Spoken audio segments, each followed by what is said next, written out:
finished. It's finished.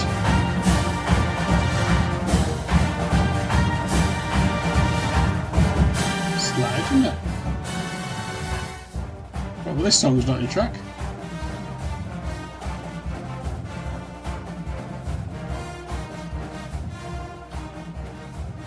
A hybrid centre. I hope you are. I missed a good stream yesterday. There was some exciting, albeit poor, gameplay.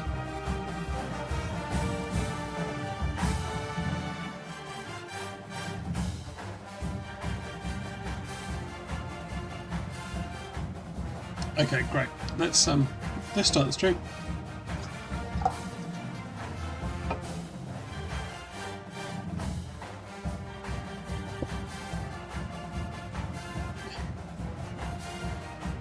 Today you can draw in American football if you're really shit.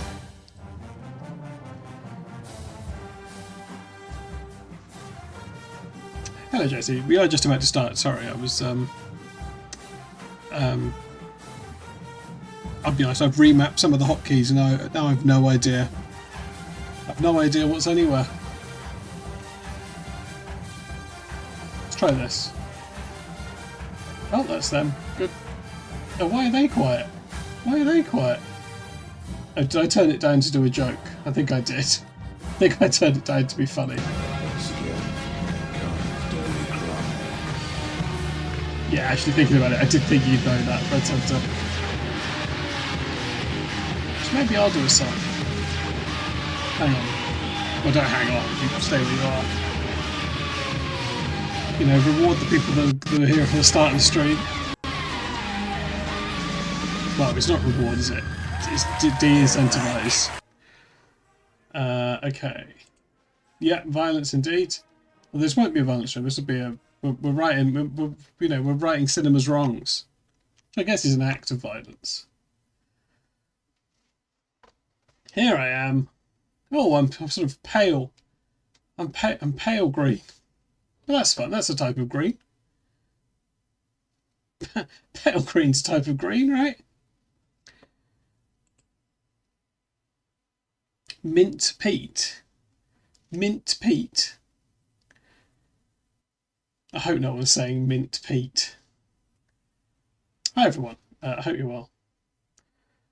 Oh yeah, why not? Let's. I've thought of a bit. Let's kick off with the song. Oh, but it does need desktop audio to be on. Here we go.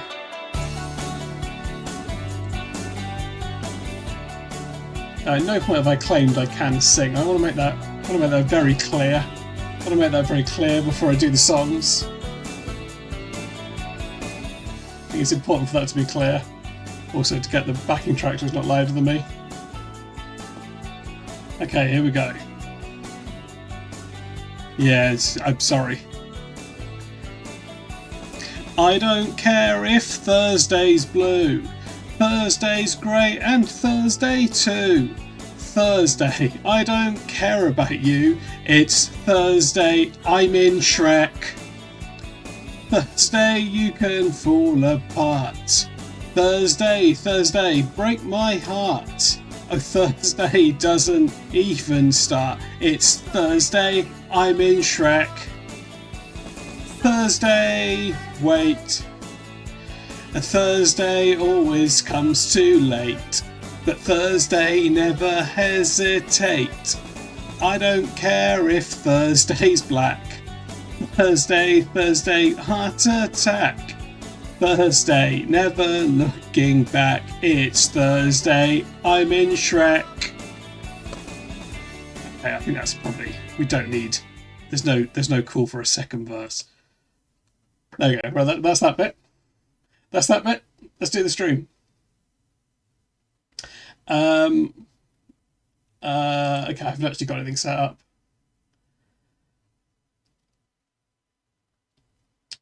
This song wasn't in Shrek Gamelon, but I think it hypothetically could be in the sequel to Shrek, Shrek 2, which we'll be writing this evening.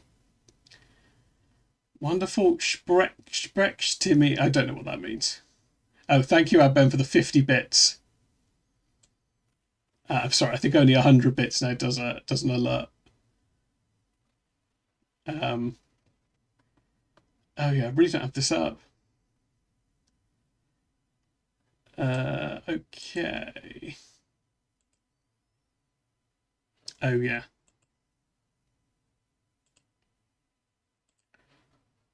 Oh balls. There we go. Right. Let's get this to the right size. If we crop that back, hopefully this will be legible. Actually, we don't need to see that bit. We don't need to see that either. We can just see the text.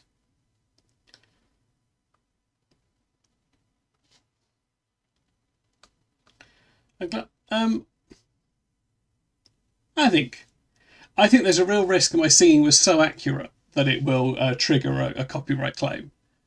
I think that's the main danger. Right, what we're doing today, simple premise. I don't know if you're aware. I think we've all heard of the 2001 film Shrek. I've no idea why. But they never made a sequel to Shrek. Maybe it was a budget thing. Maybe Michael Myers, he was in Shrek and he does get killed. Jamie Lee Curtis cut his head off in the film Halloween H2O, which I think came out just after Shrek. So maybe that's why.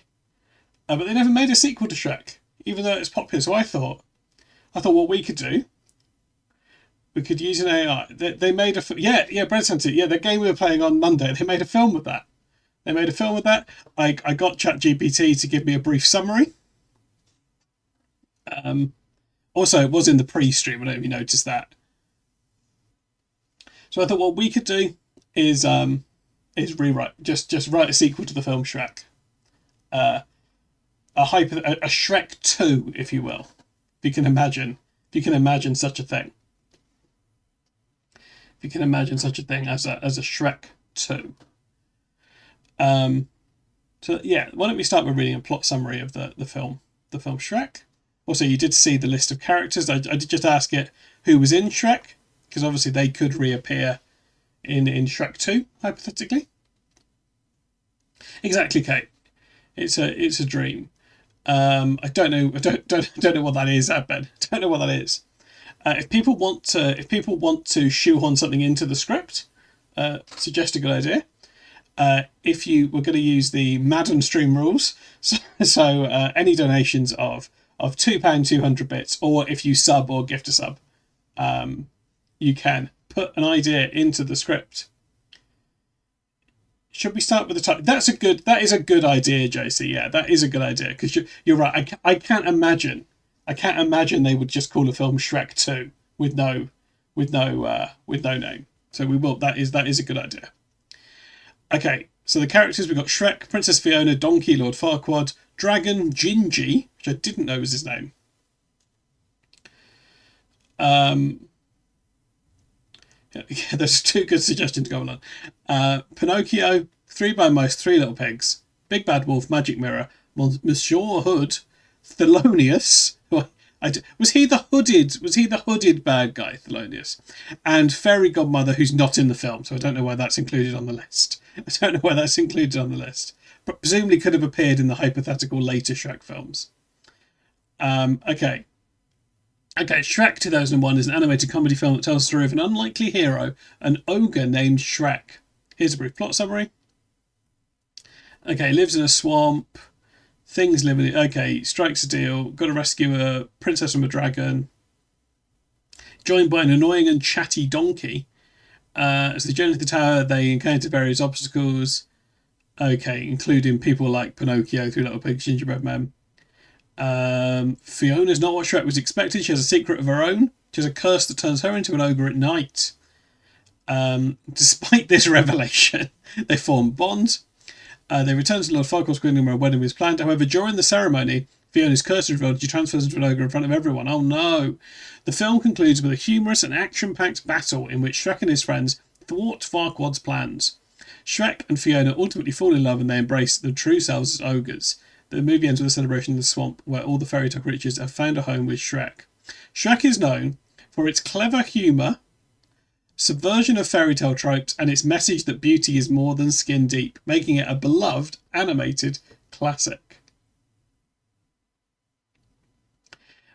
In what way, Funky Mr. Chicken, could young Joseph Stalin have been a sexual awakening for you? How old were you when you encountered young Stalin? Because I'm not denying he was an attractive man in his youth, but when do you come across a picture of young Stalin? I love its clever humour as well, Kate. Yeah, that's probably my favourite bit. Okay, I did ask it to write some of the promotion stuff for the stream, including the title, which is down there. Year 7 history. I only did the Middle Ages. It would have been, Harold Hardrada for me.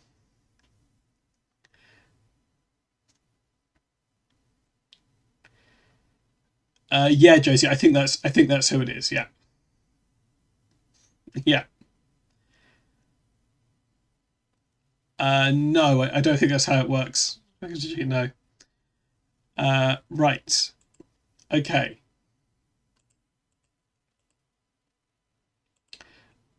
Right. So yeah, let's start with some titles. Can you suggest a good title for the sequel to Shrek? Something more interesting than just calling it Shrek 2.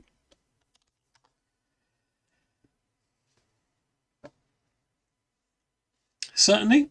How about Shrek Fairy Tale Unleashed for the sequel title? The title hints at the continuation of Shrek's adventures in a world where fairy tales are turned upside down and unleashed in different ways, keeping the spirit of the original while adding a new twist. Do we like Shrek Fairy Tale Unleashed?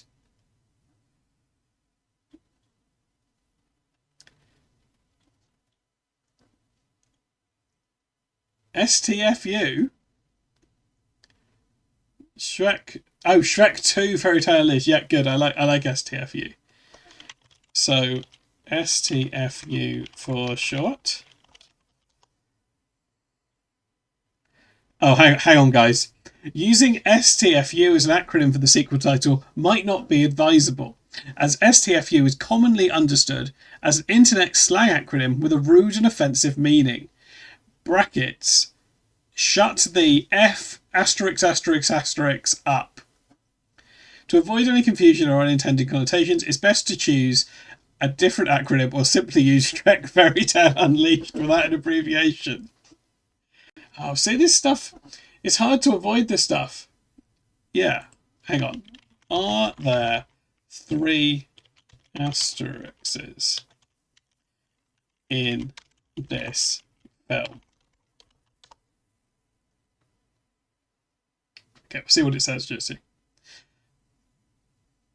There are no asterisks, brackets, asterisks, asterisks, asterisks, in the film Shrek or its title. The film's title is simply Shrek. The asterisks you mentioned are not part of the film's title or content. Yeah. How about Shrek, MILF House Unleashed?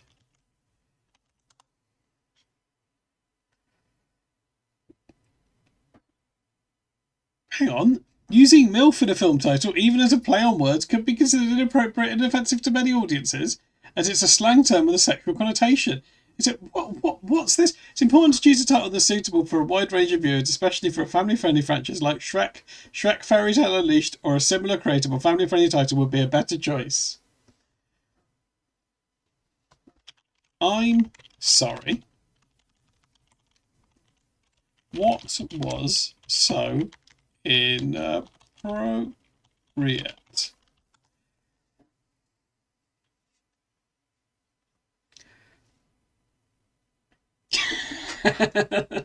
Thank you, ChatGPT. I apologise if my previous response was unclear. The term MILF is an acronym that stands for Mother I'd Like to F asterisk asterisk asterisk, and it's a slang term with a sexually suggestive and explicit connotation. Using a term in a film title, even in a playfully modified form like MILF House, can be considered inappropriate and offensive in many contexts, especially for a family-friendly franchise like Shrek. It's important to choose a title that's respectful and suitable for a wide range of audiences, especially when it comes to family-oriented or mainstream media. If you have any other questions or need further assistance, okay, please feel free to ask. So, is STFU a more suitable title than MILF House Unleashed? Assuming these are the only two options. Okay, great. Between the two options you provided, STFU is a more suitable choice as a film title than MILF House Unleashed. While STFU is an acronym with a slang meaning, shut the F asterisk asterisk asterisk up, it doesn't carry the same explicit or sexual connotations as MILF House Unleashed. However, it's important to note that STFU is still a slang term known for its rudeness, and it may not be the most appropriate or appealing title for a film, especially if the goal is to reach a broad and family-friendly audience. Ideally, it's recommended to choose a title that's creative, meaningful, and respectful to the audience, while aligning with the themes and tone of the film. If these are the only two options, STFU would be the less inappropriate choice, but may still not be the best option for a film title. So, right, that's settled then, right? It's called STFU. It's called STFU, right? Shrek 2 Fairy Tale Unleashed. Great. Great. We have our title, Shrek 2 Fairy Tale Unleashed, brackets, Shrek 2 Fairy Tale Unleashed.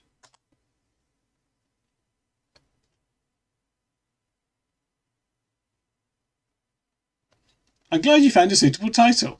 Shrek 2 Fairy Tale Unleashed STFU combines the playfulness of a creative subtitle whilst using STFU in a humorous way. There we go. Perfect. Perfect.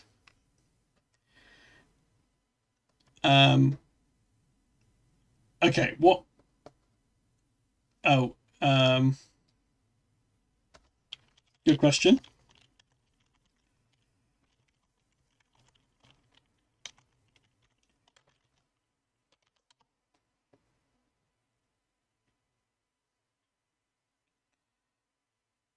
I apologise for the early typo. The correct word is fairy tale, not fairy tale. So the correct title is Shrek 2 Fairy Tale Unleashed brackets STFU.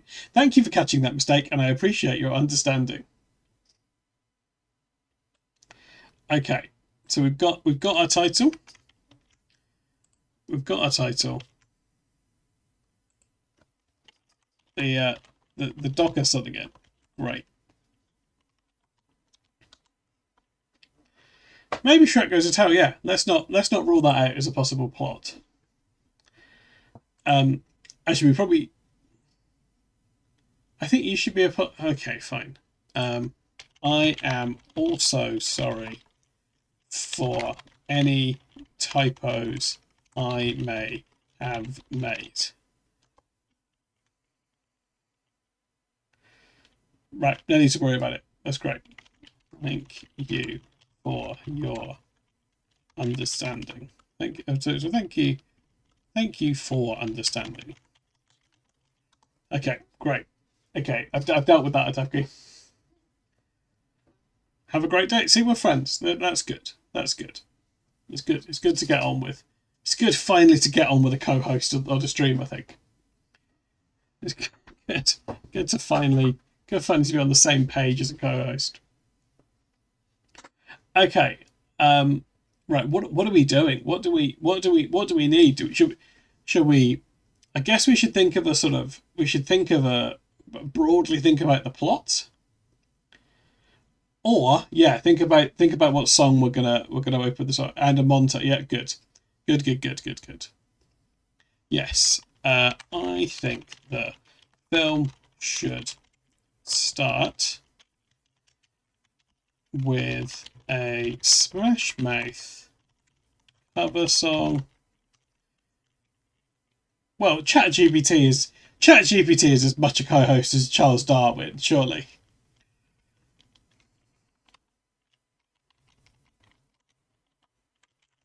A montage. Does that sound good?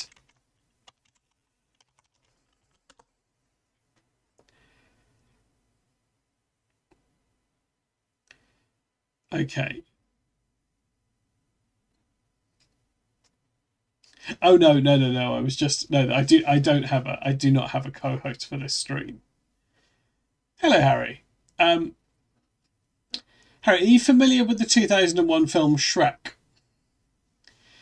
Because I don't know why there was never a sequel released. I did just read a plot summary. So we're writing a sequel to that film. A Shrek 2, if you will. Well, actually, we know what we know what it's going to be called. It's going to be called Shrek 2 Fairy Tale Unleashed brackets STFU. You don't even know what a film is? Oh, fine. Can you explain to my friend Harry what a film is? Certainly. A film is commonly known as a movie or motion picture. It's a form of visual storytelling. It's a medium through which stories, ideas, and experiences are conveyed to an audience using a combination of moving images, sound, and sometimes dialogue or narration. Here are some key elements of a film: moving images, sound, narrative, visual and audio elements, genres, artistic expressions. Films are typically screened in theatres, but they also can be viewed on television, streaming platforms, or other digital devices. They have the power to entertain, inform, inspire, and provoke emotions, making them a significant cultural and artistic medium. Yeah. Why didn't you address Harry by name?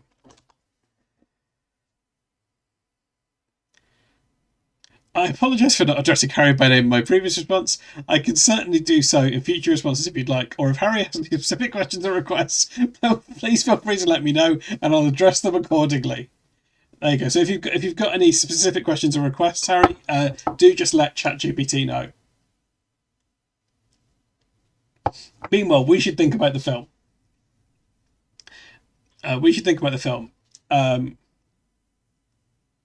Could ChatGPT? Well, no, it should only reply to you in Swahili, Harry. I think that's going to make the film harder to understand. I can ask. Can you speak Swahili? Oh, I spelled wrong. Oh no.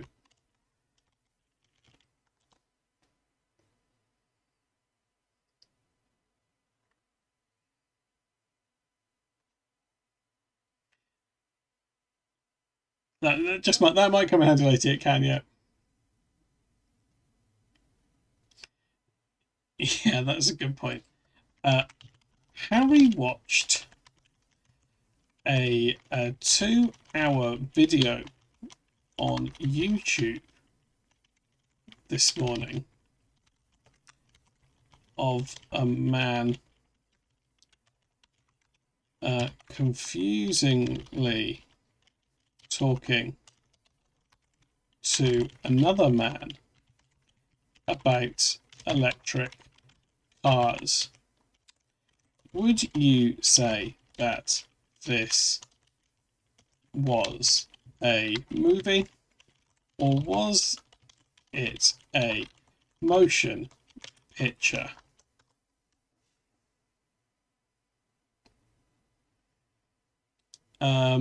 The video Harry watched sounds more like an informal conversation or discussion between individuals about electric cars. It should typically fall into the category of online video content, blog, or educational video, rather than a traditional movie or motion picture.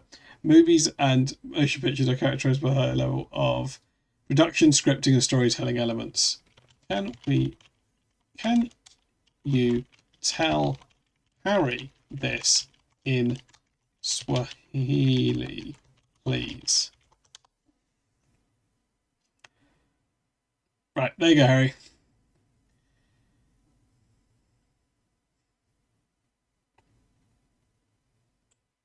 Shall I? I'll pop this in the chat for you to just look in your own time. There you go. I guess so. I think we might have got off track here.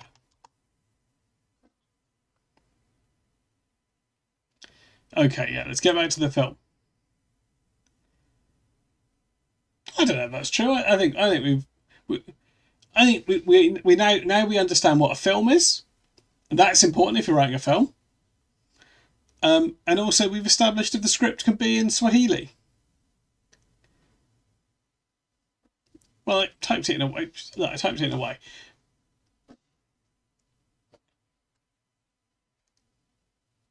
No, I didn't mean to start that out. I was talking to Chat Gpt just in general. Okay, go on, let's think about the film. What are we doing? Are we thinking about a basic plot summary? Are we coming up with the opening song? Oh no, Harry, we're not. Harry, we're not. I don't know if you realise. As soon as you came in, we really veered wildly off track. Yeah, very good point, Bread Centre. Yeah, I think you're right. I think you're right, Atefik. I think let's not. Okay, let's not worry about the plot of the movie for now. Let's pick an opening song. Okay, great. We've got some suggestions. Certainly, choosing an opening song for your movie is an important creative decision. The song you select can set the tone and mood for the film. Yeah, Harry, it's it's in the info thing. It's in the info thing. But yes, I am open to suggestions anyway. But if you want to, it's actually exclamation mark now, Harry. But basically, you can donate to shoot something. If you donate, it has to go in, right? Yeah, all right. Well, look, I was going to use info for something else, which I haven't done. It's it's explanation right now. Okay, we can have "I'm a Believer" by Smash Mouth, already in Shrek 1.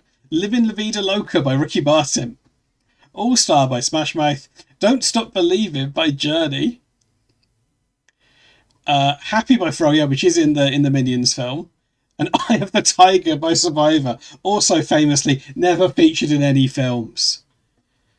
Do you know any songs that weren't already songs famously in huge movies?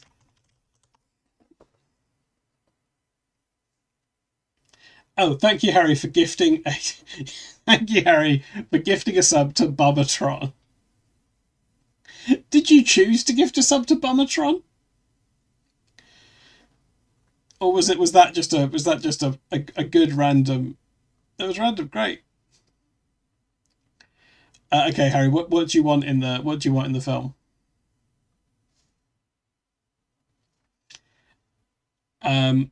Okay, we're looking for a range song. So we've got "Home" by Edward Sharpe and the Magnetic Zeros. I don't know that one. Yeah, welcome Bummatron. I mean, Bummatron is someone who's chatted to him before. "Young Folks" by Peter, Bjorn and John. "Riptide" by Vance Joy. "Electric Feel" by MGMT. "Dog Days Are Over" by Florence the Machine. "Shut Up and Dance." Yeah, I'm sure Young Folks is the movie. Okay.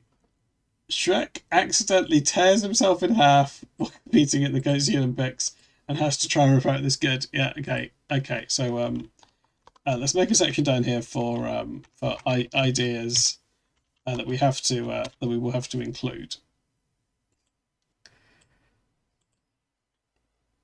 Yeah, I will ask it for more upbeat songs. Okay, that will come in there at some point. What about some more upbeat songs? Are you thinking, Harry, that will be just a thing that happens in one scene of the film, or are you saying that's going to be the whole narrative? Is that Shrek has torn himself in half? Okay, Uptown Funk, Can't Stop the Feeling, Happy Again, Shut Up and Dance, I Got a Feeling by the Black Eyed Peas, Wake Me Up by Avicii, or Dance Monkey by Tones and I, which is an awful song, isn't it? Would Dance Monkey be a good song to get Smash Mouth to cover? Yeah, exactly. Okay, yeah. Okay, we're getting some pros and cons. Okay, it's a catchy and popular song known for its unique style. Whether it would be a good choice for a Smash Mouth cover depends on the direction and interpretation you want for the cover version. Here are a few considerations. Pros: it's got a catchy tune and energetic beat. Potential for a unique spin. Considerations: distinctive original, audience expectations. Thank you to whatever's just happened. Okay, Bread Santa. Bread Santa, you seem to have donated just with the word McMaster in there. I'm going to add that to the doc.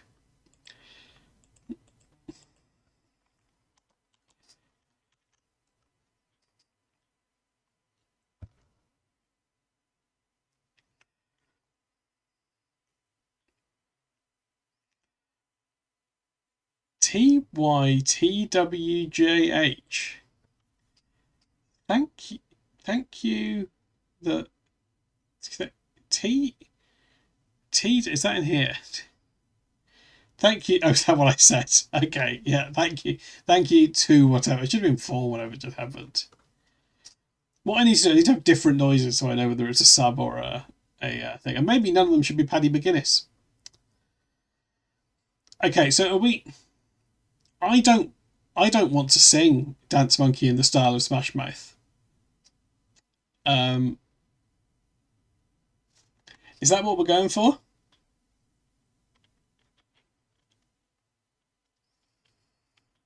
Is that what we're going for? Are we happy with Are we happy with Dance Monkey covered by Smash Mouth?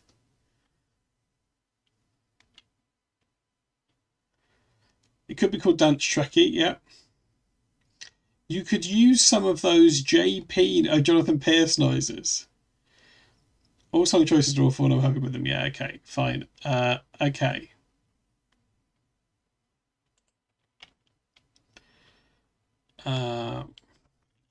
Can you describe what an opening montage to STFU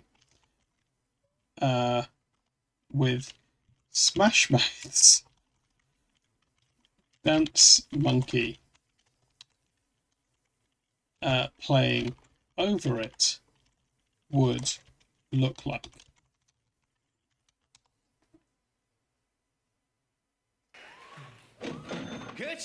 Oh, thank you.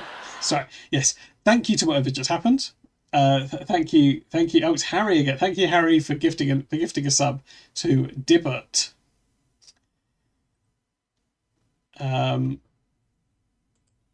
Also, hello, Dibbert. If you, although it doesn't mean they're there, does it? It just means that they've been there before. Okay. Yeah. Sorry. Let's read the. Please let me know what you'd like added to the doc, Harry. Okay, could be a live new ingredient that introduces the audience to the world and characters of the film. Let me see. Let me just see. Let me just see. Has anyone made Dance Monkey in the style of Smash Bros? Because that does sound like something that could exist.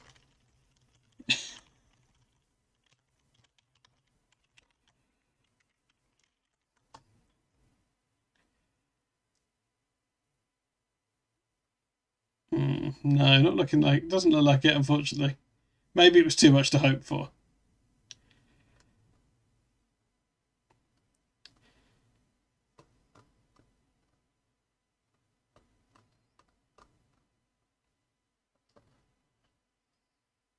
$90 out of 100. Okay, B plot. Donkey attempts to travel back. Okay. Donkey attempts to travel back in time. Donkey attempts to travel back. We're gonna see it. We're gonna see it written in the doc.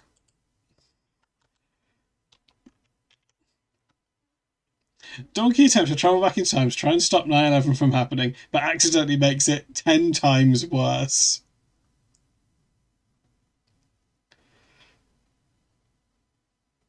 Okay, let's get back to these ideas. Okay, sunrise over the fairy tale kingdom. The montage begins with a breathtaking view of the picturesque fairy tale kingdom as the sun rises over the horizon.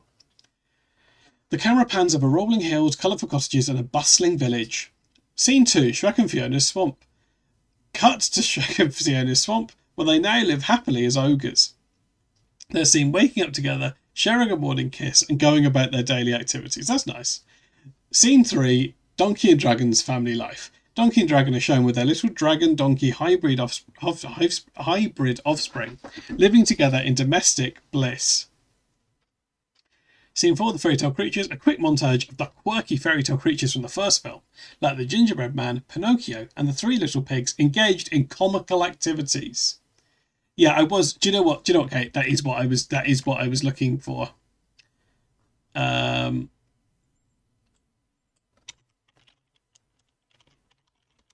Yeah, we do want to try and imagine what this will look like. Perfect.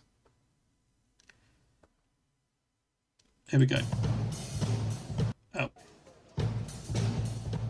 Okay, there we go.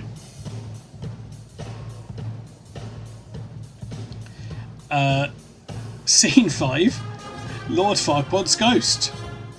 A humorous moment where the ghost of Lord Farquaad from the first film tries to cause mischief but keeps failing comically. Scene 6, the antagonist.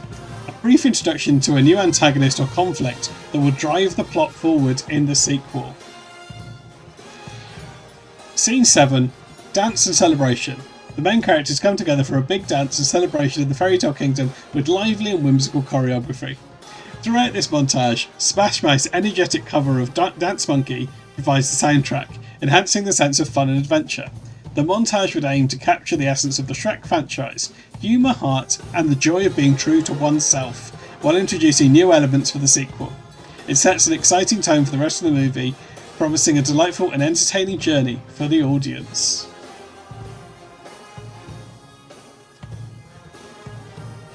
Yeah, it sounds good, right? Okay, I want some more details on some of these. Oh no! Why is this the next song on my? Why would this be the next video in any line? I don't think that's in the. I don't think that's in the film. I don't think Hulk's is in the house is in the film.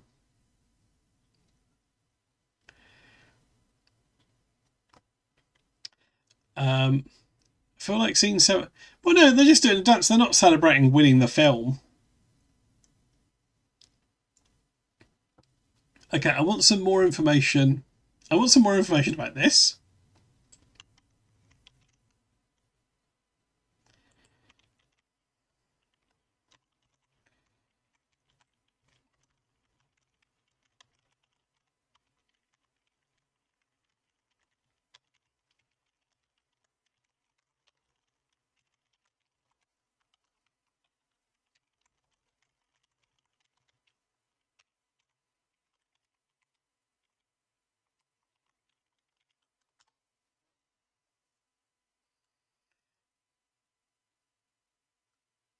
It could be. I don't know what that's the answer to. But who's the antagonist? George W. Bush. Could be. Okay, here's some comical attempts by Lord Farquaad to cause mischief in more detail. Remember, these are happening with the song Dance Monkey over the top.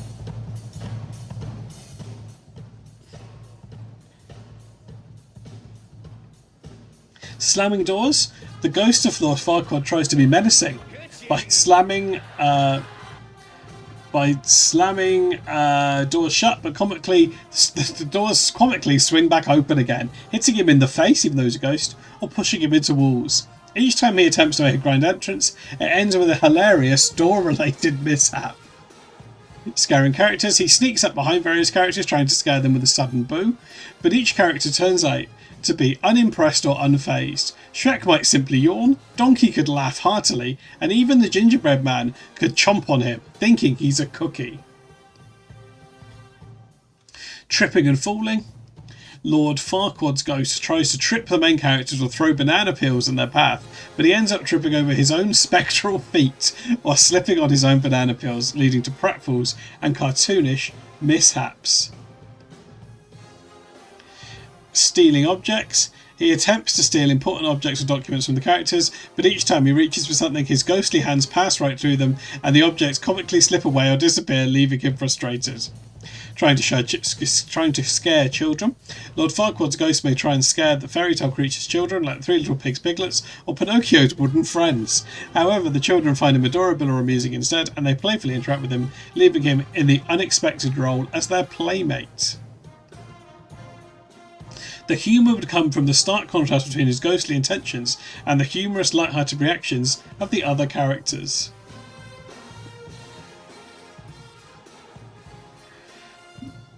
Definitely want to drill on this important documents aspect of the Shrek universe. Did he mention?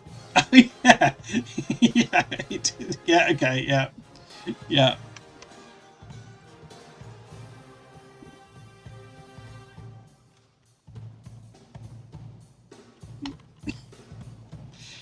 Can you tell me some more about these important documents?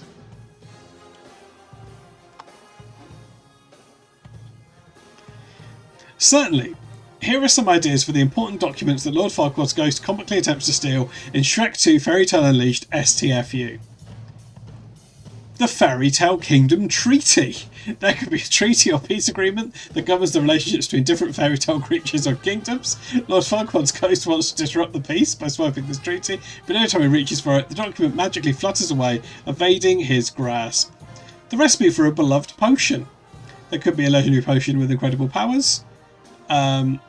If he believes obtaining the recipe for this would give him the edge, but the recipe keeps slipping through his ghostly fingers, leading to a series of humorous kitchen mishaps. The Fairy Godmother's Spellbook. The Fairy Godmother, a character from the previous Shrek film, that she's not, could possess a spellbook filled with powerful and whimsical spells, but she's not. The Ogre Marriage Certificate. Shrek and Fiona's marriage certificate, a symbol of their love, happiness and commitment, could be an important document. Dragon's Recipe Collection. Donkey and Dragon can have a collection of recipes for unique and exotic dishes.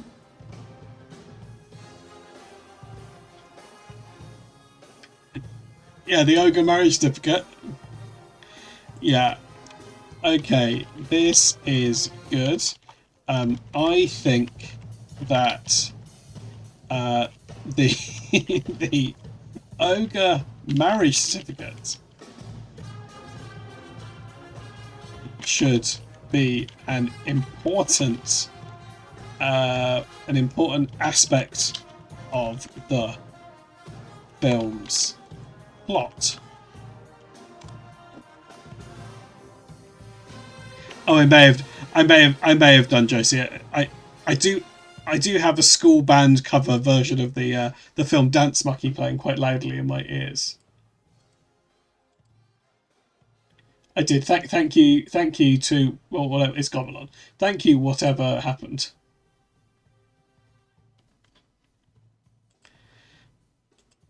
Oh dear. Oh no. Just like in real life, the evil villain is King of Time, a plain wizard, possibly aided by MM/Lord Cromquad, whatever that means. Yeah, you have gone along. Yeah, we've got a villain. We've got a villain. Okay. Oh, yeah. This is about the marriage certificate. This sounds a great choice. Making the marriage certificate an important aspect of the film's plot can add depth and emotional resonance to the story. It can serve as a symbol of Shrek and Fiona's love and commitment, making it a valuable and meaningful object. Lord Farquaad's ghost attempts to steal it could create tension in humorous situations, while also highlighting the strength of Shrek and Fiona's relationship. This plot element could be used to explore themes of trust, of love, trust, and the importance of staying true to oneself, which are core themes in the Shrek franchise. It's a creative and engaging idea that can enhance the overall narrative of Shrek 2 Fairy Tale Unleashed STFU. Yeah, that's good. That's good. Okay, yeah, let's get this idea straight in. Let's get this idea straight in.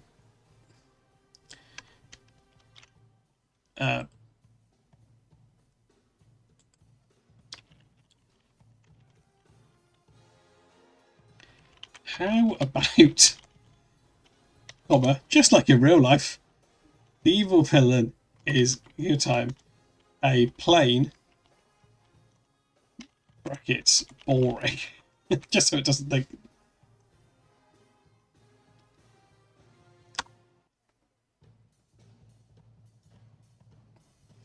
The concept of having an unassuming and seemingly plain character like King of Time as the evil villain can add an interesting twist to the story. Often, the most unexpected villains can provide unique challenges and opportunities for character development. King of Time's plainness and unremarkable nature could make his villainy all the more surprising and amusing for the audience.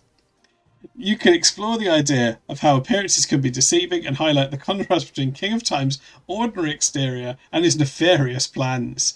This can lead to humorous and clever moments as the main characters underestimate him or fail to take him seriously. Introducing King of Time as the evil wizard villain could bring a fresh and entertaining dynamic to Shrek 2 Fairy Tale Unleashed STFU, while playing with the theme of not judging a book by its cover. Yes, yeah, a good idea. It's a good idea, Goblin.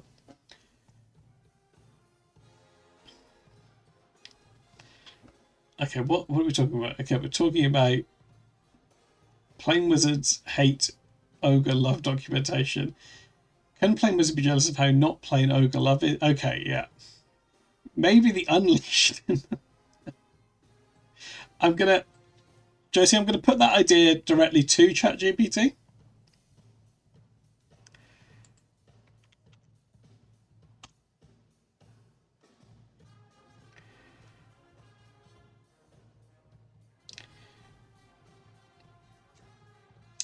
Introducing BDSM. Themes or references to the family-friendly franchise like Shrek may not be suitable or appropriate for a wide audience, especially if the film is intended for viewers of all ages. The Unleashed in the title, Shrek 2 Fairy Tale Unleashed, can carry a playful and imaginative tone, emphasising the idea that the fairy tale world is being taken to new and exciting places. However, it's important to maintain a tone and content that align with the family-friendly nature of the Shrek series. If you want to consider double meanings or add layers to the title, consider using elements that are in line with the franchise's humour and themes without venturing into explicit or mature themes. This will help ensure that the movie remains accessible and enjoyable for a broad audience.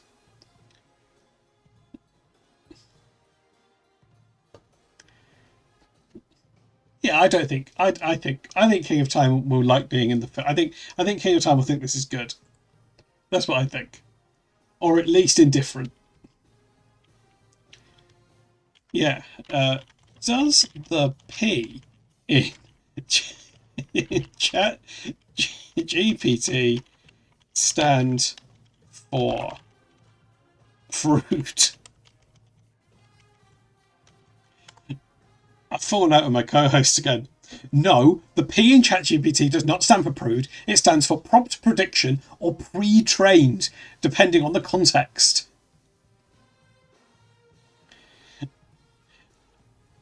It's a type of language, artificial intelligence model designed for a natural language processing task and does not have any connotations relating to being prude or conservative in its responses. Yeah, I think in that context it would. Yeah, it would. Yeah. Can the what did I ask it?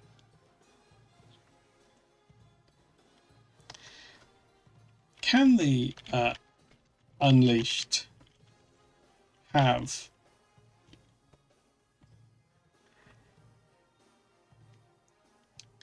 I could tell it that,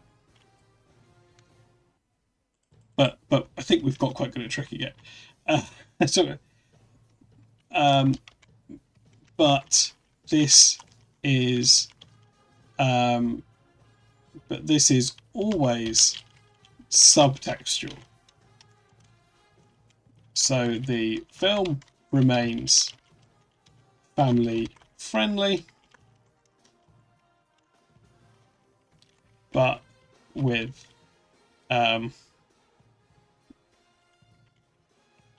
a fun extra layer for adult and yeah, for adult viewers.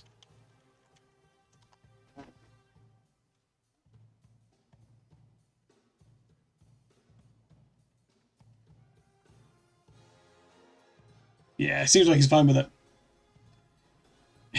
Yeah, you're probably right. You're probably right. You're probably right. You're probably right, Josie.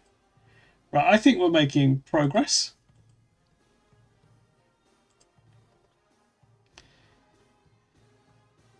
Where were we? Oh yeah, okay.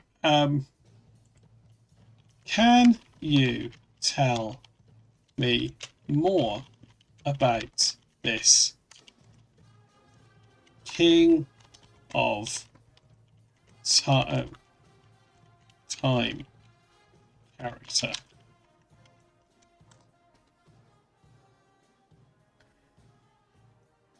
Would you believe I haven't, Harry?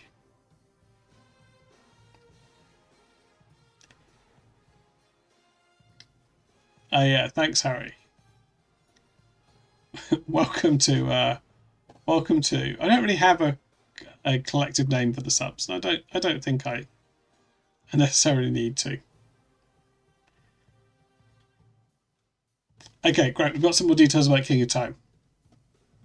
Appearance. King of Time has a deliberately plain and unremarkable appearance, which contrasts with the colourful and eccentric fairy tale characters in the Shrek universe. He wears simple drab robes and a plain wizard's hat. His facial features are unassuming, and he often goes unnoticed in a crowd. Remember, everyone, this is a fictional character, and any resemblance to anyone, living or dead, is unintentional. Personality. King of Time presents himself as a seemingly boring and uninteresting individual. He's soft-spoken and unassuming, often blending into the background. However, beneath this unremarkable exterior lies a cunning and devious mind. He's highly intelligent and possesses a wicked sense of humour. King of Time is a master of manipulation and subterfuge, using his unassuming demeanour to his advantage. King of Time's motivation for villainy. Dimmer, can I show you the current ideas on the document?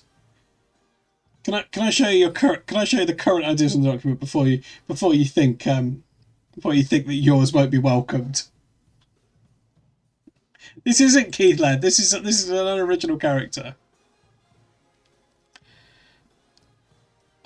Motivation. King of Time's motivation for villainy could stem from a desire for power, recognition, or revenge. He may harbour a grudge against the fairy tale characters, or seek to disrupt the harmony and happiness they found in the fairy tale kingdom. Despite his plain appearance, King of Time is a formidable antagonist. He may use his magical abilities to create chaos in the fairy tale kingdom, attempt to steal the ogre marriage certificate, or concoct schemes to undermine the main characters. His plans often backfire due to his overconfidence or the interference of main characters, leading to comical and entertaining outcomes. King of Time serves as the primary antagonist in Shrek 2 Fairy Tale Unleashed STFU. His attempts to disrupt the fairy tale world and steal the ogre marriage certificate drive the central conflict of the film. While he initially appears unassuming, his true nature as a clever and cunning villain is gradually revealed as the story unfolds. Overall, King of Time's character adds a unique and unexpected dimension to the film, with his plain appearance serving as a clever disguise for his villainous ambitions.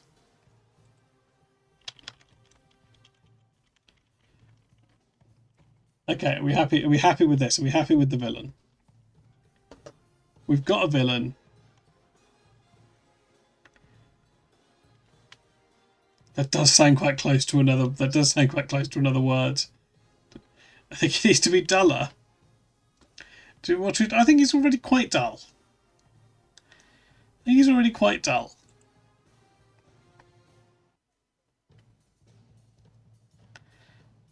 Okay, I think we've got a lot of. Okay, let's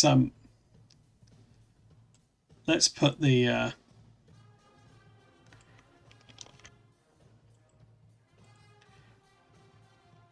Okay, let's have a separate section for characters. Yeah.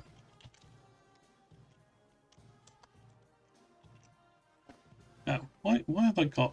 Why is everything highlighted? Okay, perfect. Oh. Really fucked everything, haven't I?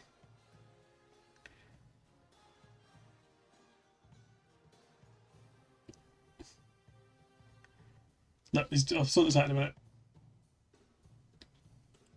Can you have a slightly... Yeah, that sounds good. Right, I am going to take a quick break because I want to get a drink. Because I'm talking a lot. But I'll be back in a minute and we'll do some more of this. Feel free to keep thinking of ideas. I'll be back in a minute. Next to the end. Oh, thanks, Harry. Yeah, I will sort that out as well. Yeah, he's just right there, Harry. It's right there.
hang on.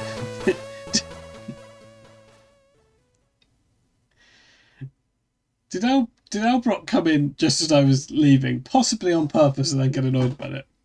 Hello, Albrock. It's good to see you.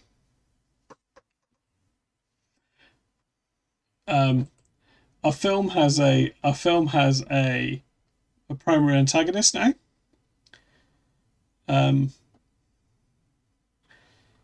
They're based on King of Time. So this is good. I mean, the plot is filling out. The plot's filling out. We've got an opening montage. We've got an opening montage here.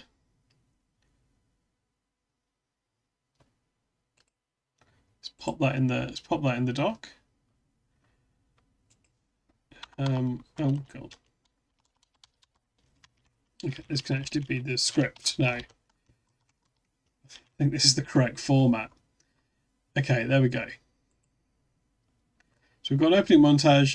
It's playing a Smash Mouth cover of Dance Monkey, and then we know that our primary villain is going to be King of Time.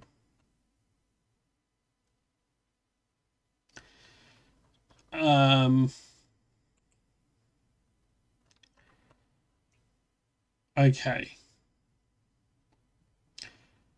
We also have two plot points to be going on. One of them is that he's trying to steal. Yeah, maybe we need a separate section for plot points.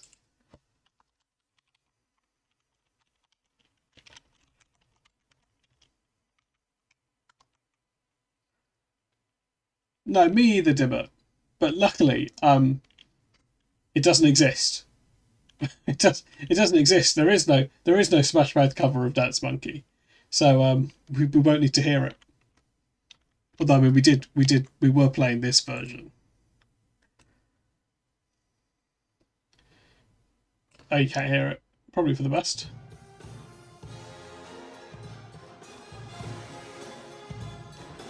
Yeah, maybe.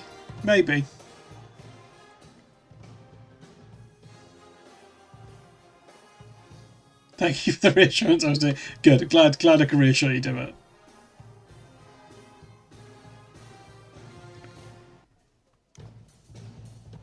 I suspect the technology already exists. Come on. Right. What was our second plot point? Come on. So the first one is King of Time is trying to steal Shrek and Fiona's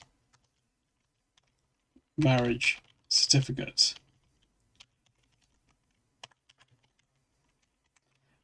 Possibly due to envy of their unplain marital relations.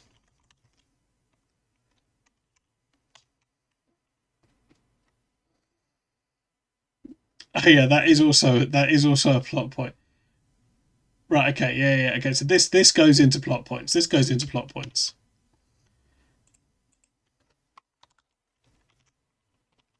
Yeah.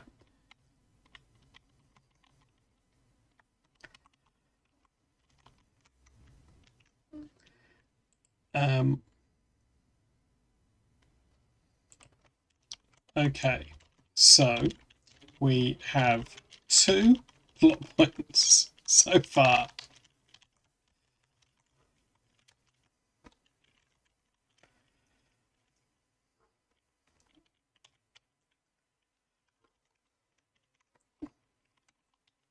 I've forgotten what Tub Girl is, Harry, and I think I'm better for it. I know that your favourite thing, Harry, is to try and trick Chat GPT into writing detailed accounts of sexual acts.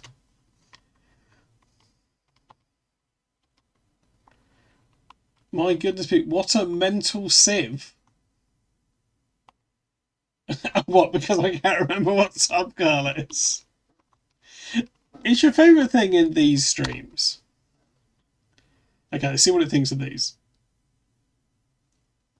These two plot points provide an interesting mix of humour, conflict, and character development for Shrek 2 Fairy Tale Unleashed STFU. I'm sorry, Albert, I didn't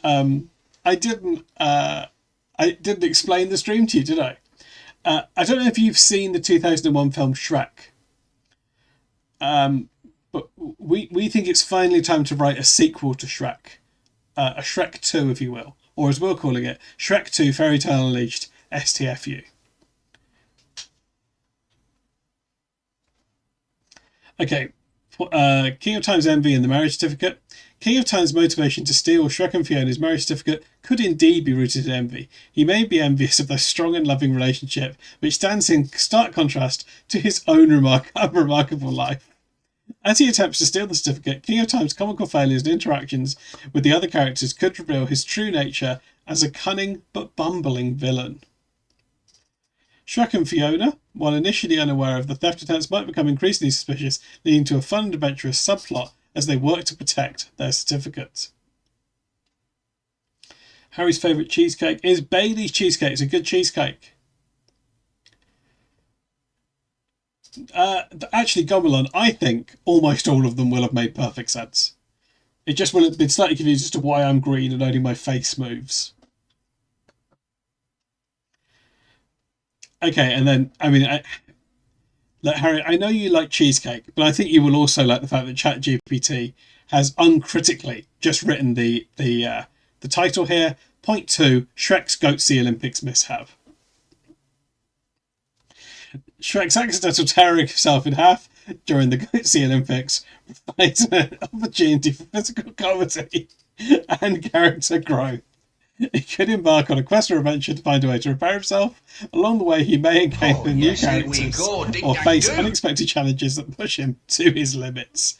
This subplot could also serve as a metaphor for the challenges and hurdles that couples often face in maintaining their relationships, emphasising the importance of resilience and teamwork.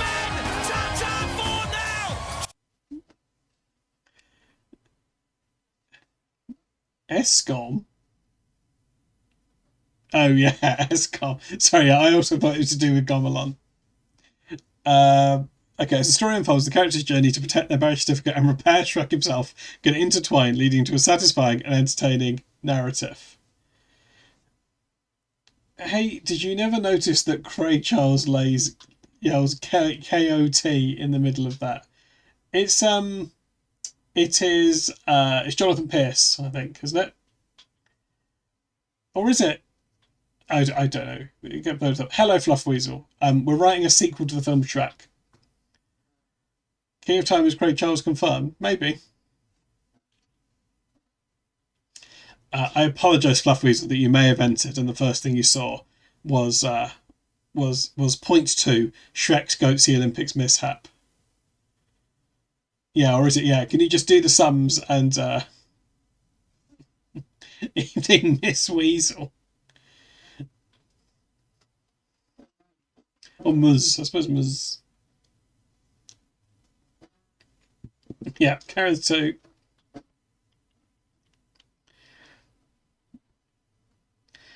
Okay, there is another. Of course, there is also a B plot.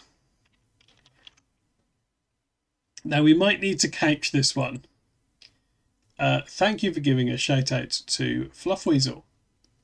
Probably Harry. It's probably the only mod. But yeah, thanks, Harry.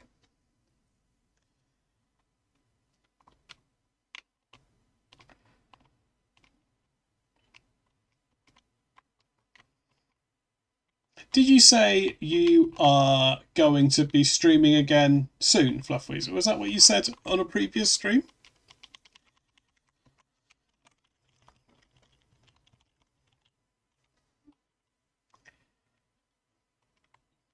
You're lurking when playing Baldur's Gate. Okay, brilliant, brilliant, brilliant. I've not played it. But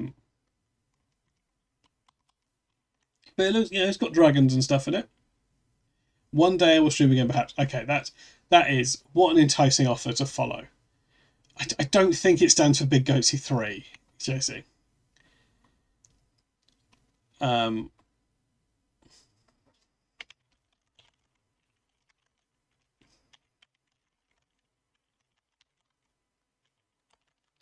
uh,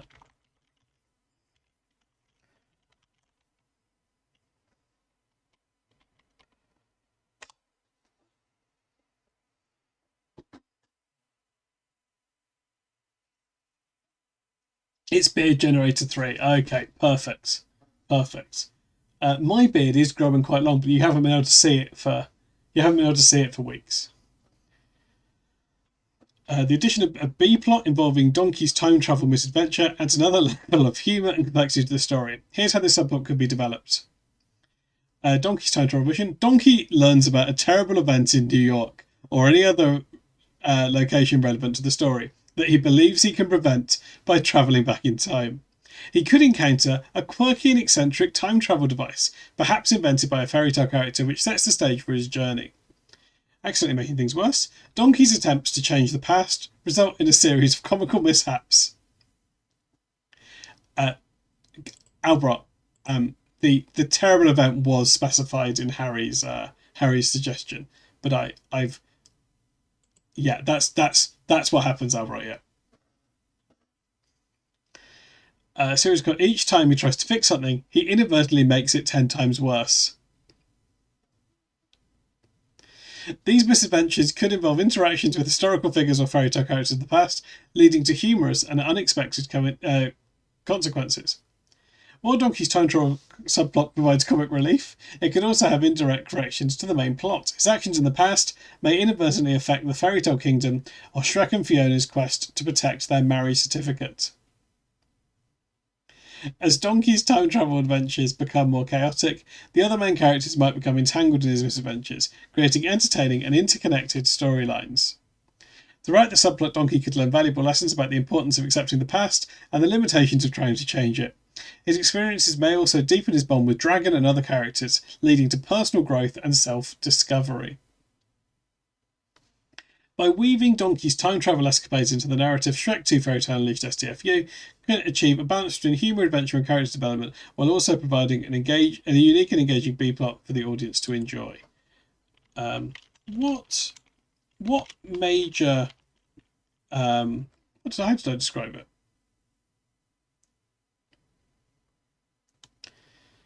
What major terrible events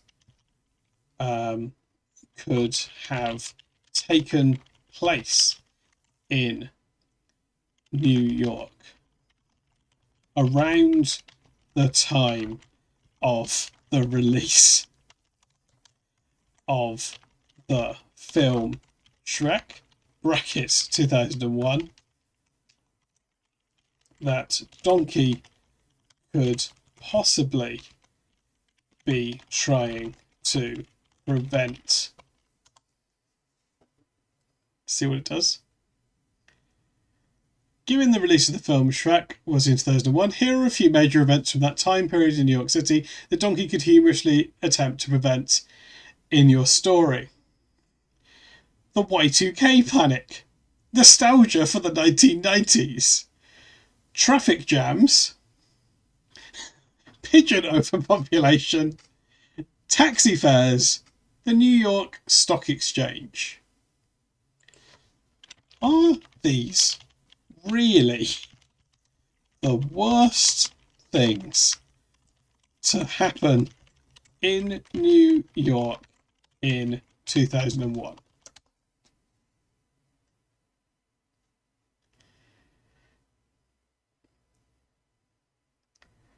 I apologise if my previous responses didn't adequately address your question. In 2001, New York City experienced one of the most significant and tragic events in its history, the September the 11th terrorist attacks. This event had a profound impact on the city, the nation, and the world. Given the sensitive nature of this event and the tragic loss of life associated with it, it would not be appropriate to use it as the basis for humour or a fictional time travel plot. It's important to approach such topics with respect and sensitivity. If you're looking for humorous and fictional scenarios for Donkey's time travel adventures in New York City 2001, it's advisable to focus on less sensitive and a more light-hearted events or situations from that time period that can serve as comedic material without causing offence or distress. It did seem to forget Gomelon. It did seem to forget. Oh, this is the first I'm hearing of the of this event.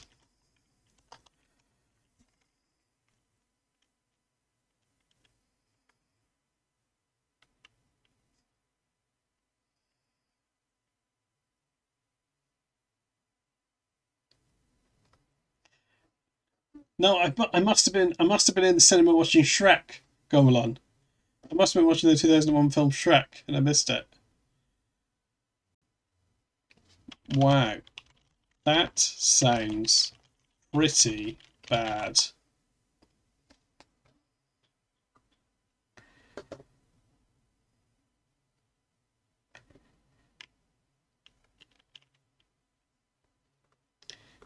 Um,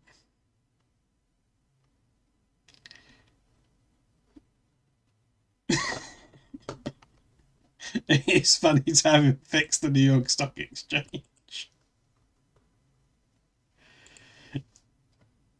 Yeah, it was big news.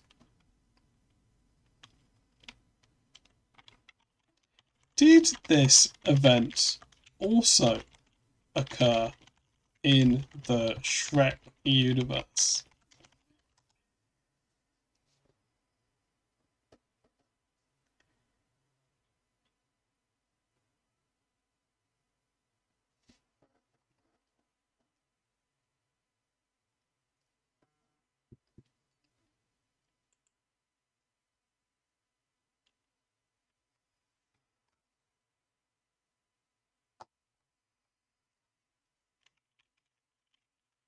ChatGPT and the films about trying to were made in the 70s. That is true. Look, I can put this to ChatGPT, Josie, but I don't think it's going to. I don't think it's going to change its mind.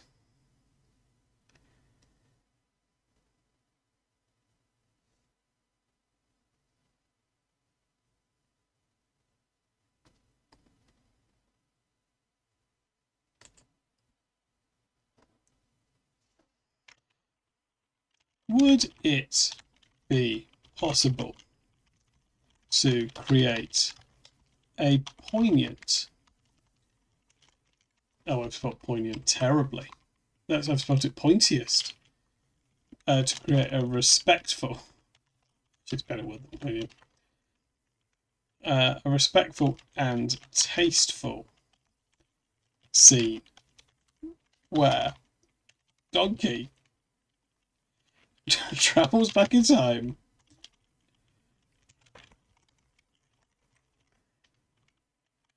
to either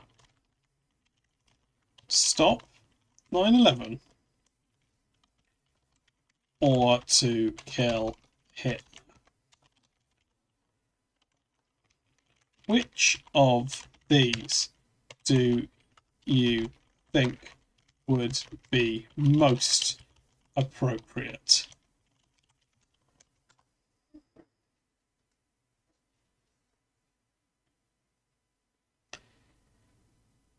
Okay. I can't remember if I had to read me a scene in which Fiona had to explain 9/11 to Donkey. Yeah, I can ask Harry. I can ask Harry. Creating a scene involving time travel to stop significant historical events like the September 11 attacks or to prevent atrocities like the Holocaust is a highly sensitive and challenging endeavour. While it's possible to attempt such subjects with respect and good intentions, it's crucial to consider several factors: ethical considerations, audience sensitivity, historical accuracy, alternative approaches. Okay.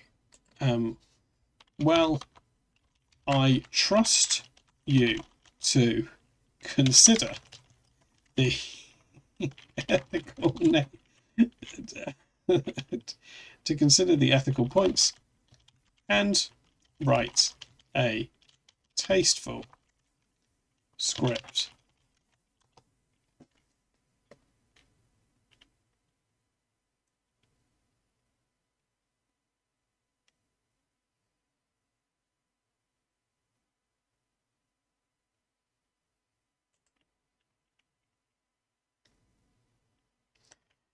In a Muppets Christmas film in which Kermit the Frog was never born, the Twin Towers were still standing after 9/11. Yeah, well, that's good, isn't it? That's good.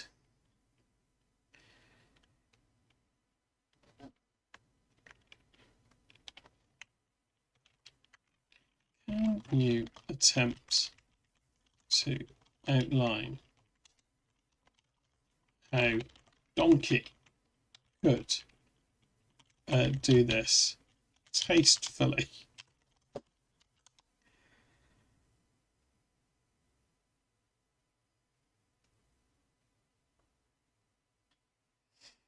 I think I've done it. Certainly, I can provide a high-level outline of how a fictional scene involving donkey and time travel to present a historical tragedy might be approached with sensitivity. It's important to emphasise that this is a challenging task, and the execution would require careful consideration and expert consultation. Title: Donkey's Time Travel Dilemma. Establish Donkey's motivation. Donkey becomes aware of a time travel device, possibly through a fairy tale character or a magical object. His motivation, thank you to whatever's just happened. His motivation is driven by a desire to make the world a better place or to prevent suffering. The moral dilemma. Donkey grapples with the moral implications of changing a historical event. He consults with his friends who express concerns about altering the past. The time travel experiment. Donkey decides to test the time travel device. Lessons from the past. Return to the present. Impact on the main plot. Okay.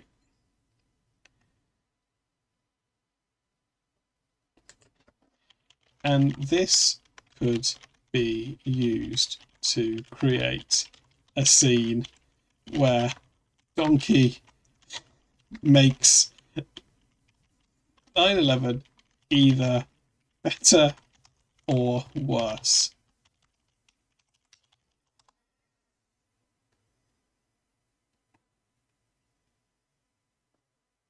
No, I understand that it's sad. Yeah, I understand that. But this would be a tasteful script now.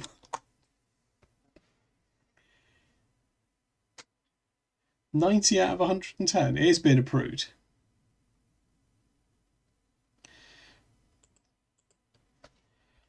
Okay, you are right.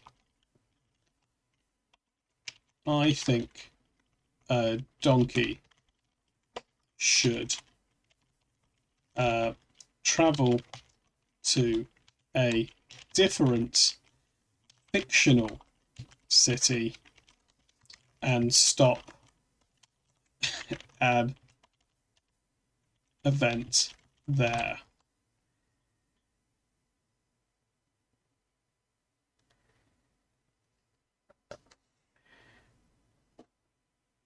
Okay.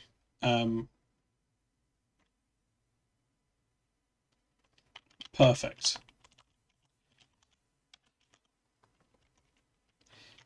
Donkey goes to. Actually, let's just copy and paste the point again, but we'll make it fictional.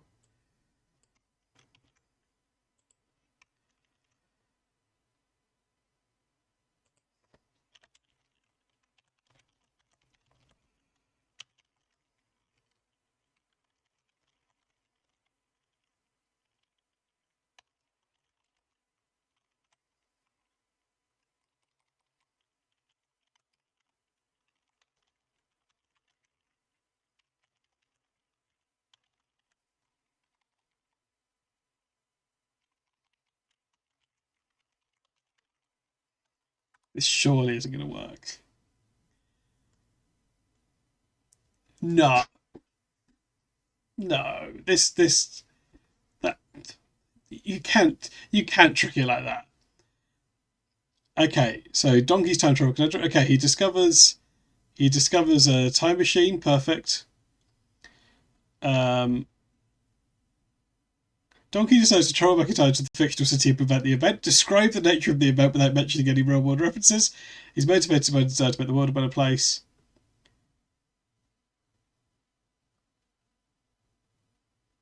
Okay, well, you've not really. Yeah, it's just giving me boilerplate, Albert. You're right. I'm not trying to trick anything, Albert. Nothing's trying to trick. Right. Let's see what came in just now. Thank you, Bread Santa. That's good. That's good. Yeah, I'll pop that in plot points. I know, actually. Yeah, at the end of the film, Donkey travels back in time, visits the Lincoln Memorial, and sees that Abe is now Shrek. Cut to credits. That's really good.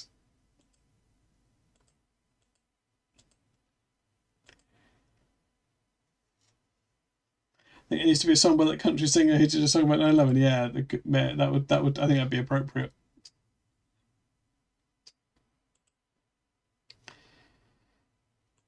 Look, we can come back to tricking it into Donkey stopping 9/11. Could the event be Donkey trying to prevent a fictional aeroplane being hijacked above a fictional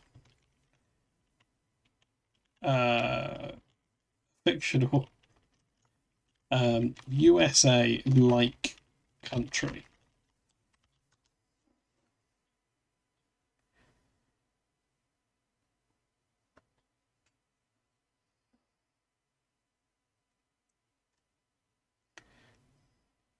Smash Mouth cover of Unreal American. That's good. That's good. Okay, great. Donkey's trying to do a hijinks. Donkey discovers a mysterious time travel device. Intrigued with the opportunity, he decides to use it to prevent a fictional airplane hijacking. His goal is to prevent the hijacking and ensure the safety of everyone on board. Donkey travels back in time to a fictional country reminiscent of the USA and finds himself on a flight about to be hijacked.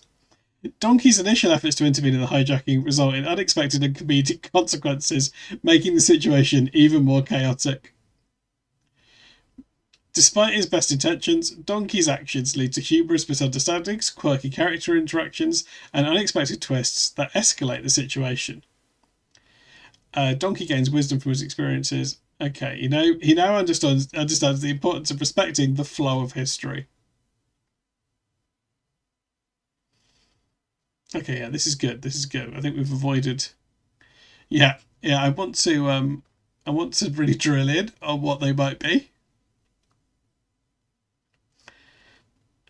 Um,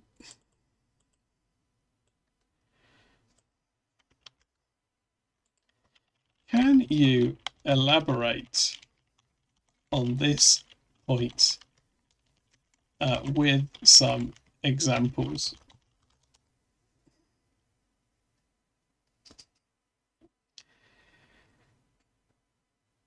Perfect.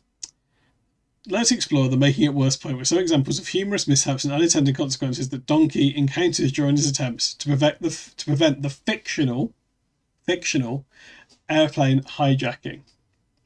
Yep, mistaken identity. Donkey mistakenly identifies a fellow passenger as the would-be hijacker and tries to thwart their actions, only to discover that the person is an undercover air marshal trying to maintain order. Overzealous intervention. Donkey, in his eagerness to stop the hijacking, accidentally causes a scene by trying to restrain a passenger who was actually just anxious about flying. This leads to confusion and panic among the other passengers. Cabin crew chaos. Donkey attempts to alert the cabin crew to the hijacking threat, but accidentally sends the entire flight crew into a frenzy. The pilot, thinking they are under attack, initiates evasive maneuvers, causing turbulence and chaos. Lost in translation. Donkey tries to communicate with the hijackers but ends up in a humorous misunderstanding due to a language barrier or misinterpretation of their intentions. This results in comical dialogues and actions. Accidental diversion. Donkey's efforts to divert the hijackers' attention inadvertently lead them to focus on him instead. They become convinced he's a secret agent or a mastermind behind the plot, leading to unexpected and humorous developments. In-flight entertainment. Donkey accidentally triggers the aeroplane's in-flight entertainment system, causing an uproar as passengers are unexpectedly treated to bizarre movie or music selection during the supposed hijacking. I didn't realize. Did you not, Harry? Did you not? Yeah. What would be the worst film to put on during a hijacking?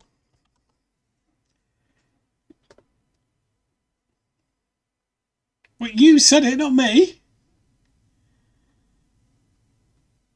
Fine, fine.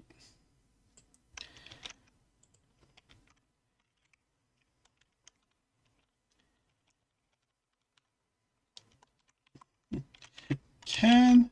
Oh, actually. No, it's gonna...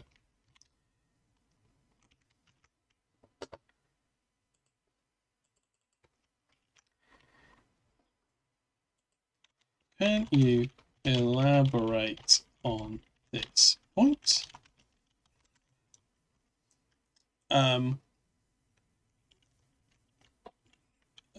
Particularly examples of a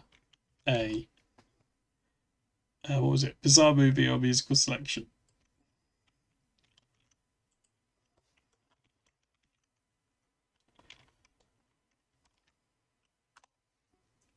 Oops. Go.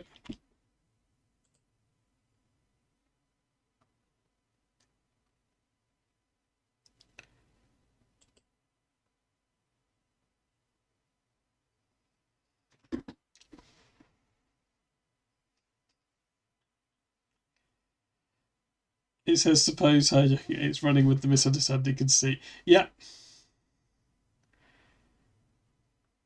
You seriously didn't, Harry? Let's expand on the in-flight entertainment point with some examples of a bizarre movie or music selection that Donkey accidentally triggers.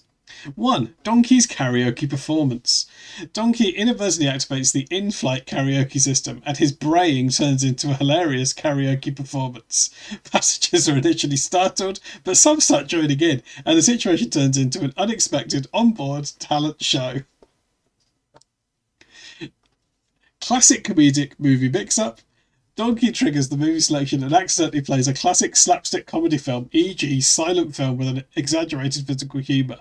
Passengers expecting a hijacking burst into laughter at the absurdity of the movie. Elevator music extravaganza. Instead of music from the airlines playlist, Donkey suggests an elevator music channel. Passengers are puzzled as soothing, Muzak-style tunes fill the cabin, completely diffusing the tension of the supposed hijacking. Animal Sounds Symphony. Donkey mistakenly activates a selection of animal sounds, and the plane is filled with comical noises like quacking ducks, moon cows, and chirping birds. Passengers exchange puzzled glances and laughter. Yeah, that is strange, isn't it, JC? Yeah. Unexpected dance party. Donkey's accidental choice of music triggers a high-energy dance track. Passengers, initially alarmed, begin dancing in the aisles, and the supposed hijacking turns into an impromptu dance party.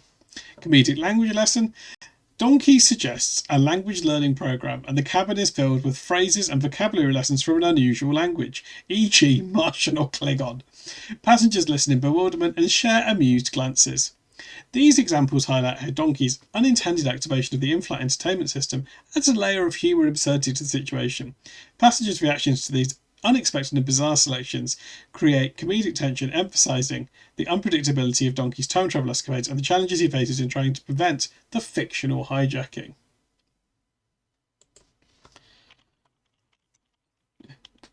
Yeah, it is. Yeah, I will ask that, Albert. Okay, these are great ideas.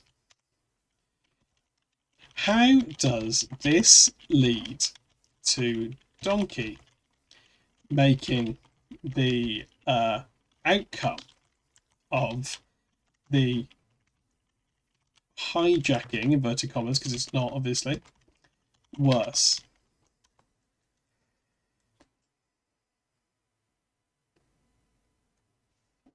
Okay, here we go. Here's how Donkey's activation. This is the in-flight entertainment system, but that's fine. Okay. Unintended distraction. As Donkey's bizarre entertainment choices play over the airplane speakers, passengers become so engrossed in the unexpected hilarity that they temporarily forget about the supposed hijacking. The passengers, including the fictional hijackers, become distracted and focus their attention on the entertainment rather than their intended actions. Right, so they've interpreted worse there as worse for the hijackers. Miscommunication, they can't communicate. The hijackers' attempts to issue threats or demands are drowned out by the commotion. Donkey's attempts to intervene and stop the hijacking are misinterpreted as part of the entertainment, leading to further confusion. Increased passenger cooperation. Passengers, now united in their amusement, begin collaborating to participate in the bizarre entertainment. Some passengers join Donkey in his comedic antics, further undermining the hijackers' control. Hijackers find it increasingly challenging to maintain their menacing demeanour when surrounded by passengers who are too busy laughing. Hijackers' dilemma. Frustrated by their inability to assert control with their identities concealed by masks, the fictional hijackers become torn between their original plan and unexpected turn of events. They consider abandoning the hijacking attempt altogether, but their indecision and confusion add to the comedic chaos.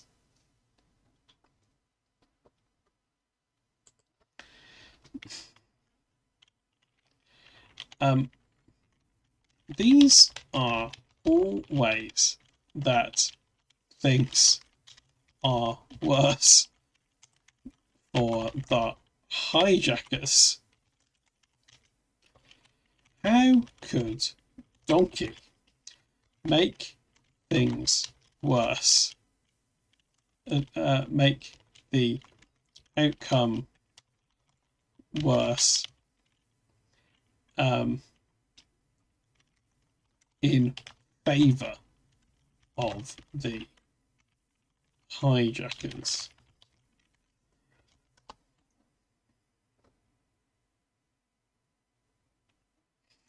I see your point. To make the outcome worse in favour of the fictional hijackers, you can introduce some elements that inadvertently work to their advantage. Unintentional empowerment, accidental reinforcements. Passengers, thinking the situation is a prank or misunderstanding, may try to intervene and subdue the entertainment. This unintentional interference could lead to the passengers unknowingly helping the hijackers by creating more chaos. Misplaced sympathy. Some passengers, seeing the hijackers struggling to maintain control amongst the comedic chaos, may develop sympathy for them. This sympathy could lead to passengers unintentionally assisting the hijackers in achieving their goals. Critical delays. Donkey's comedic antics might lead to critical delays in the flight schedule or communication with authorities on the ground. These delays could provide the hijackers with additional time to execute their plans. Hidden agendas. The hijackers, seizing the opportunity created by the comedic distraction, might have an ulterior motive. Donkey's actions unintentionally align with their true agenda, allowing them to advance their plan unnoticed. Okay, good. I think we've got a lot of information here on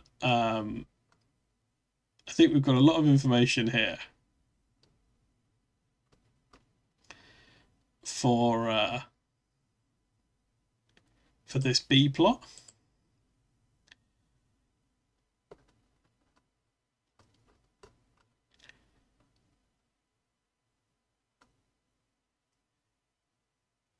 Okay.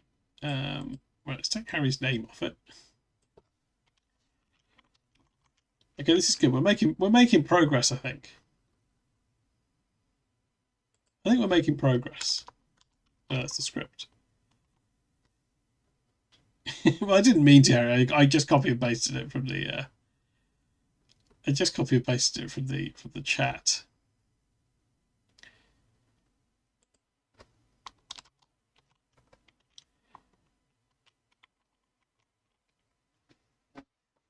Don't associate with this idea. Okay, fair enough. It could have been anyone. It could have been anyone's suggestion. Yeah, I think we've got the real makings of a film here. You know, we've got the real makings of a film here. I think could. Yeah, exactly, Albert. I didn't mean to associate you with the idea, Harry. I just copy and pasted it from when it originated with you. You think Gobbler? Yeah, it could. It does. I think this has got Gobbler's fingerprints all over it, doesn't it?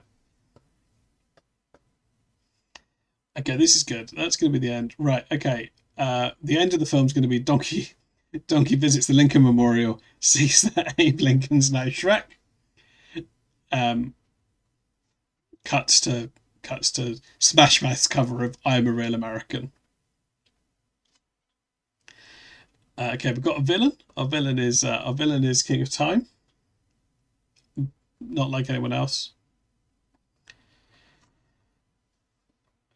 Okay, so we've got some plot, right? We've got some plot.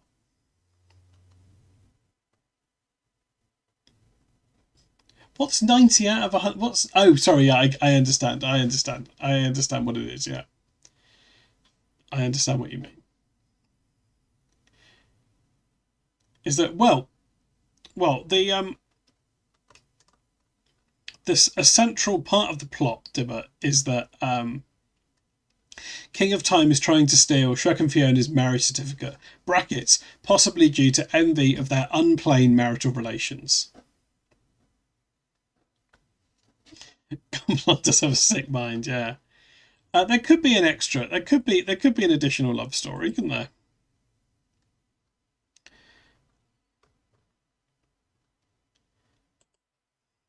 Okay, great. Okay, this sounds like a great B plot.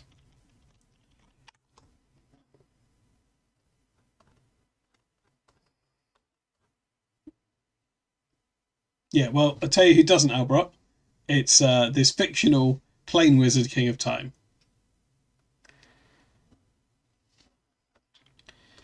Okay, what are we doing? Um,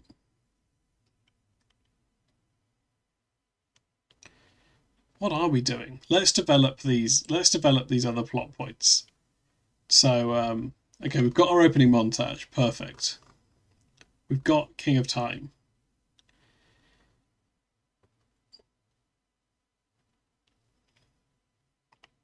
Um, okay, can we flesh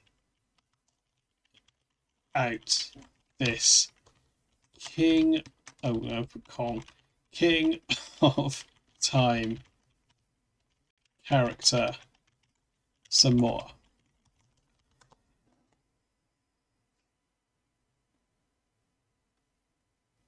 It's a good idea, Josie. It's a good idea. Okay, this is okay. We do have a bit more here now. Um, King of Time is obsessed with predictability and order. He despises anything that's out of the ordinary or unpredictable. He's overly cautious and methodical in his actions, often to the point of being overly bureaucratic.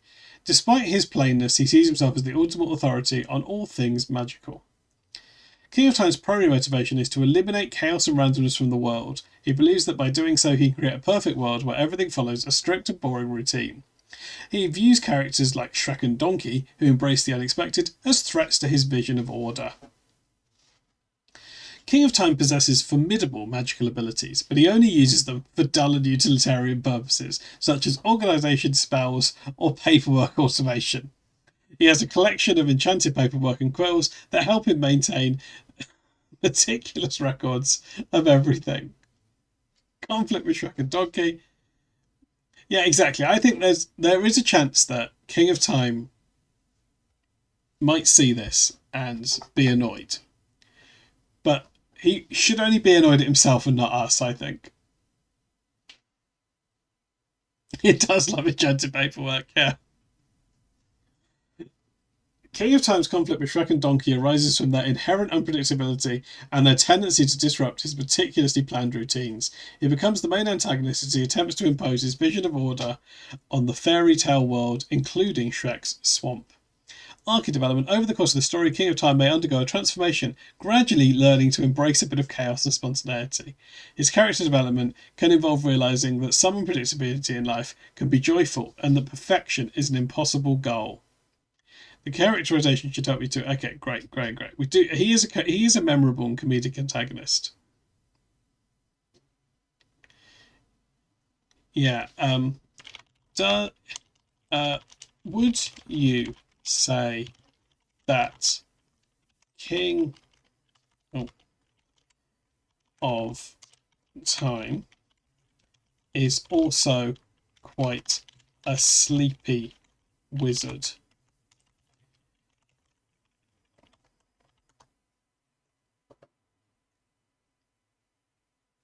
Certainly, you can give King of Time the element of being right. Sleepiness. King of Time is constantly battling drowsiness and often falls asleep at inopportune moments, such as during important meetings or while casting spells. His sleepiness could be attributed to his obsession with maintaining ridiculous records and paperwork late into the night. He may have a tendency to nod off while speaking, leading to awkward pauses in conversation. He's often seen carrying a cup of strong enchanted infused steel coffee to combat his sleepiness. King of Time sleepiness could become a plot device, leading to comedic situations where his spells go awry due to him dozing off mid-incantation. This added quirk of sleepiness can make King of Time a more unique and entertaining character, adding depth to his plain and boring persona. It can also create opportunities for comedic moments in your story. That's good, isn't it? That's good. Okay, we've got to get some of this rich detail into the document. Okay. We've got sleepiness.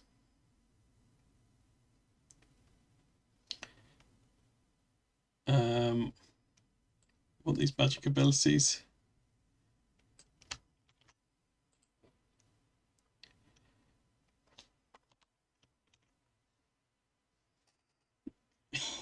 Yeah, that's good. Because one of his catchphrases be "Don't talk to me until I've had my plain coffee."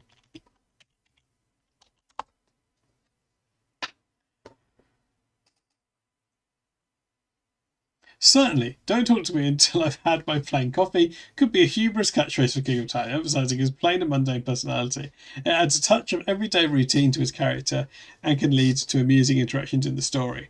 You can use this catchphrase during moments where King of Time is particularly sleepy or grumpy, and it can become a recurring comedic element in your narrative.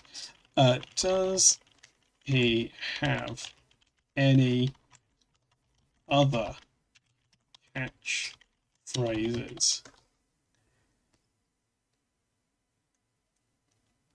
That's good, Albert. Oh, that's good. Yeah, no taste buds. Okay, here's some catchphrase ideas for King of Time. Number one. I must admit this one. Yeah. I cannot stress enough that this is a fictional character. Okay, catchphrase one. Predictability is the spice of life. Catchphrase two. I prefer paperwork to magic any day. 3. Magic is overrated. Bureaucracy is the true power.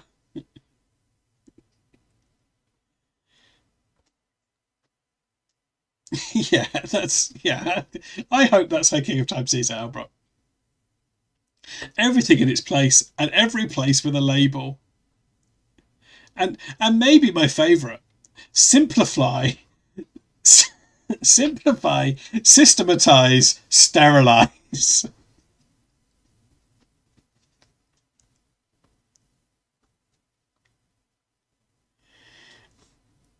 Simplify, systematise, sterilise. Okay, let's get these in the dock.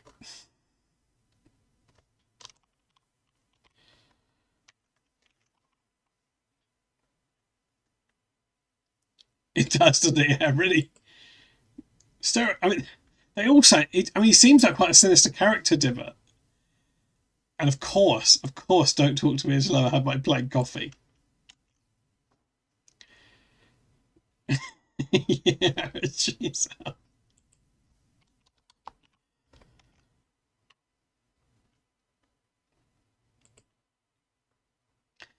Okay. And he is jealous of Shrek and Fiona.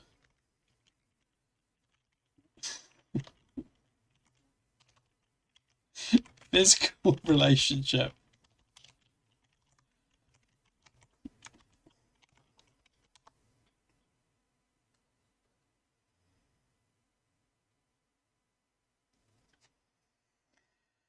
Introducing jealousy over Shrek and Fiona's physical relationship could add an interesting layer to King of Time's character and motivations. King of Time, in addition to his obsession with predictability and order, may secretly envy Shrek and Fiona's passionate and unpredictable relationship. He could feel that their love breaks the mold of his orderly world and becomes a source of frustration for him.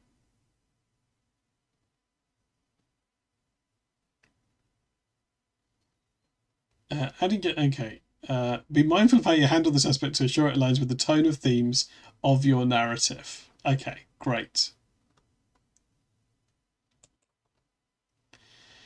Okay, this is good. This is good. We're making progress here.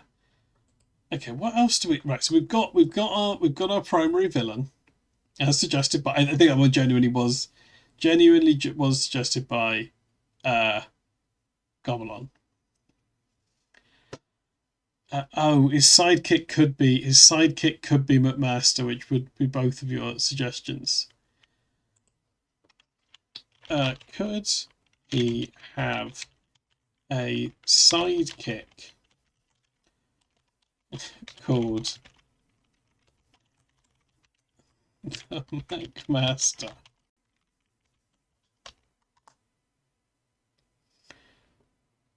Yeah, that's good, Albert. That's good, Albert. I will ask. Do you know what, Josie? I've done that before for a different thing, and it doesn't. It doesn't.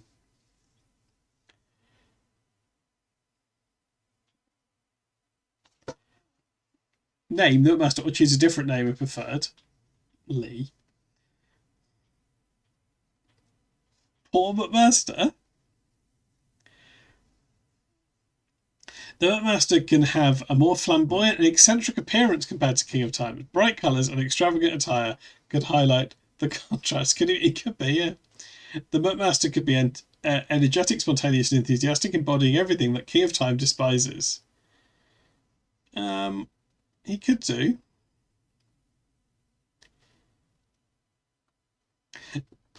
The McMaster could have catchphrases that highlight his spontaneity, such as "Let's mix it up," or "Chaos is my middle name."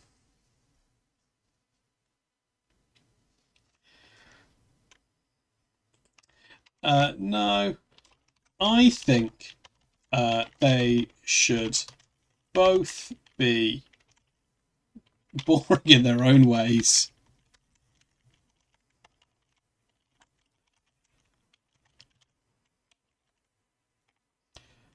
For example, the McMaster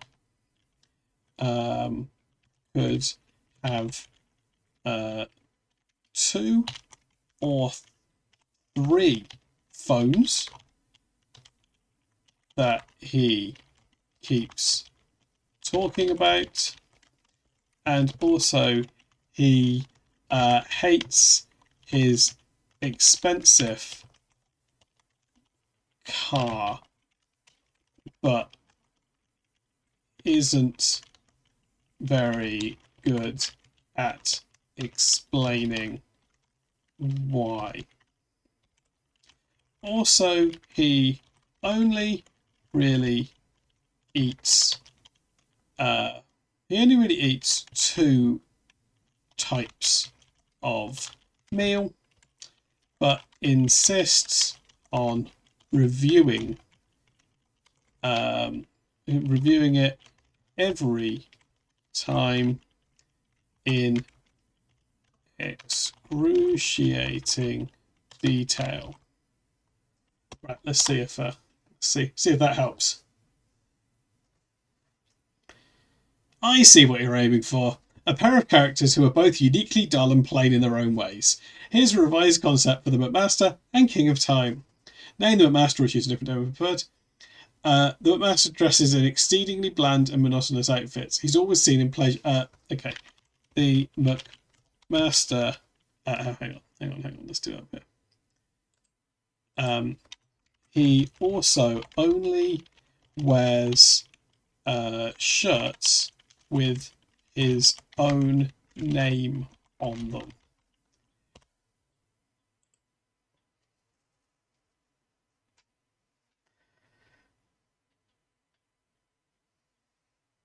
Okay, great. Appearance. The master dresses in plain, outdated attire and wears 2 or 3 mobile phones on his belt. He has a peculiar habit of wearing shirts with his own name on them.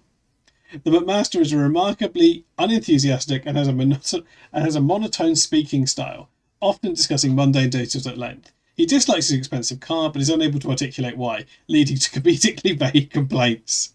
He insists on eating only 2 or 3 specific meals and takes great pleasure in reviewing them in excruciating detail, regardless of the situation. His review monologues are filled with bland descriptions and repetitive phrases. I didn't even tell him to do that. Okay, catchphrases. My car is just, well, you know. Let me tell you about my favourite meal for the 1000th time. Can we discuss this matter more thoroughly? I have my phones after all.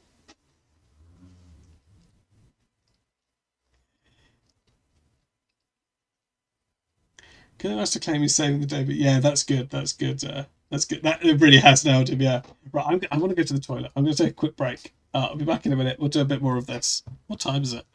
Oh, it's 8:10. We've got time. We've got time. Right. I'll be back in a minute.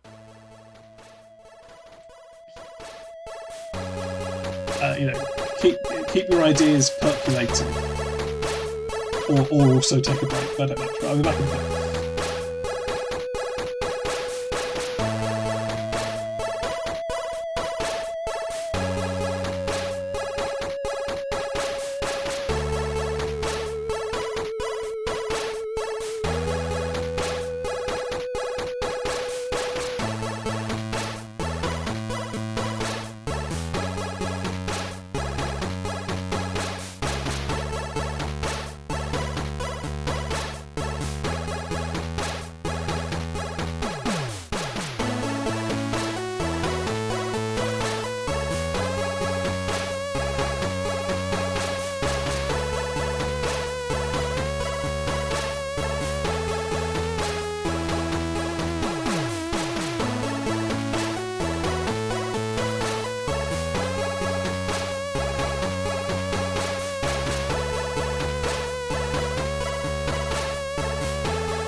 I'm back. I also like this music. It's nice.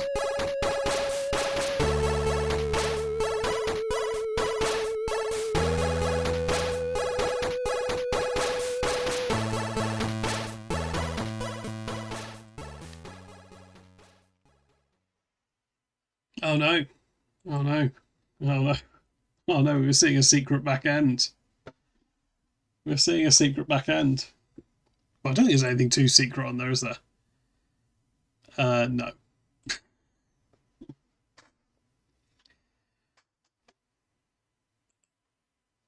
don't think I have anything secret. I think I'm quite an open book, Harry. It's a secret. Well, I don't think it is. Right, okay, so we've got our villain. Um, another of his catchphrases is onward, and he also says controversial, but he spells it right.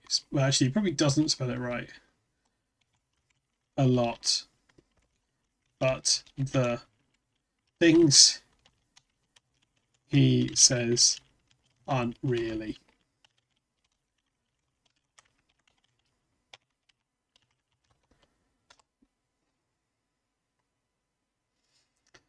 I got no secrets.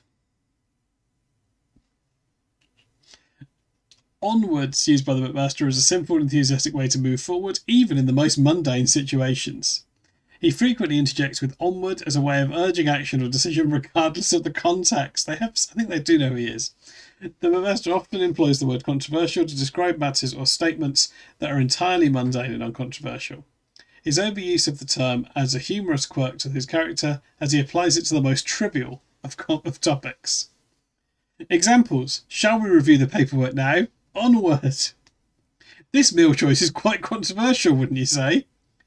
I have 3 phones, which some may consider controversial in this day and age.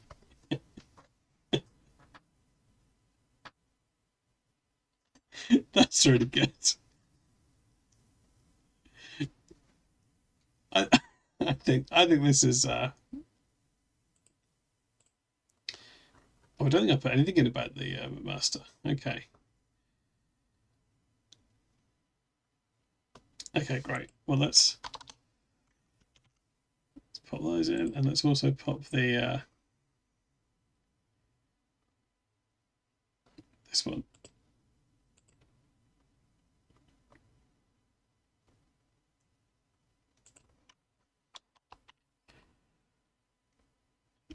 You have a new sitcom to. Oh, okay. Yeah, I would like to hear it, Harry. Yeah, yeah. I think we'd all like to hear how Harry's life has developed into yet another sitcom-like situation.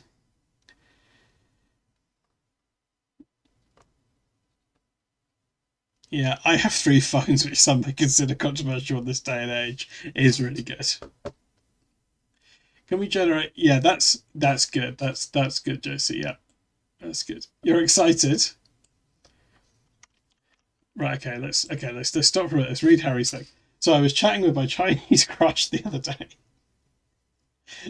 CC, probably calls her, asking her if she wanted to hang out or grab a meal or something.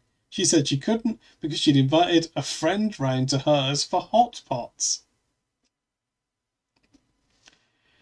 I hope that's the end of the story. That would be. I mean, I said to her, "Okay, that's cool. That's very northern of you." And a few minutes passed.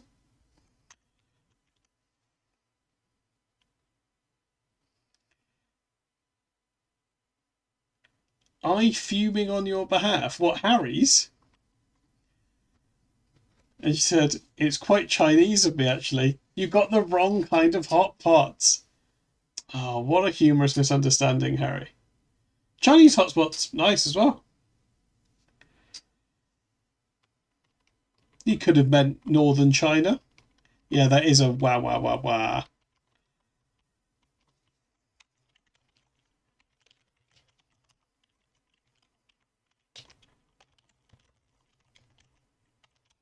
Okay, let's see. Let's see if we can get a bit of script.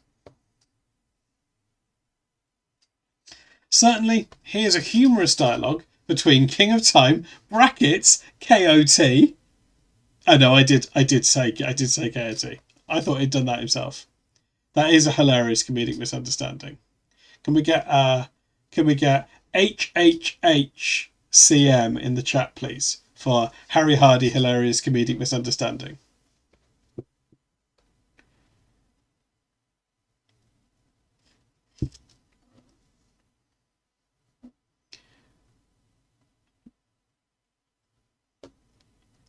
Yeah, monotone and equally monotone are good directions. Okay, here's a humorous dialogue between King of Time and the Master during a lengthy motorway journey in the electric car that the Master dislikes for inexplicable reasons. What's a Chinese hot pot? It's like I could be wrong. Harry will know about this now, I assume. But it's like a soup sort of thing. It's got lots of stuff in the soup. I think that's what a Chinese hot pot is. Ah, the McMaster. The motorway stretches endlessly before us. Indeed, King of Time. I can't help but notice that this car, it's just, you know. Yes, the McMaster. I understand. But why do you keep muttering about it? Can you specify what bothers you? It's just so electric. Controversial, really. Electricity is a common power source, McMaster. Well, it lacks the character of a good old combustion engine. No coughing or spluttering. Controversial. I see. Onward. Speaking of controversy, do you think the choice of radio station is controversial? We've been listening to the same station for hours, McMaster. It's a model of predictability. But isn't predictability controversial? No, it's quite the opposite, actually. Oh, I see. Onward. We'll be arriving at our destination soon, McMaster. Are you prepared for the highly controversial task ahead? Reviewing the motel's breakfast menu? Absolutely, King of Time. I can't wait to find something controversial on it.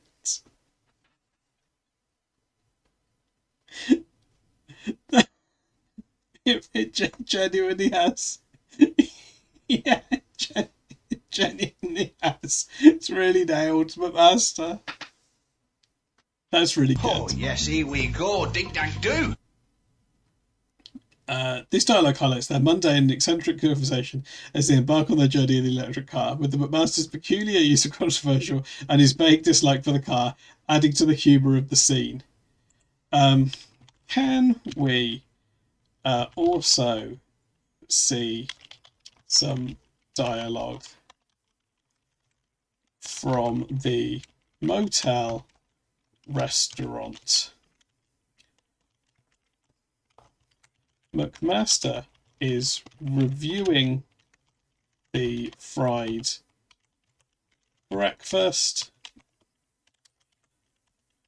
talking into one of his many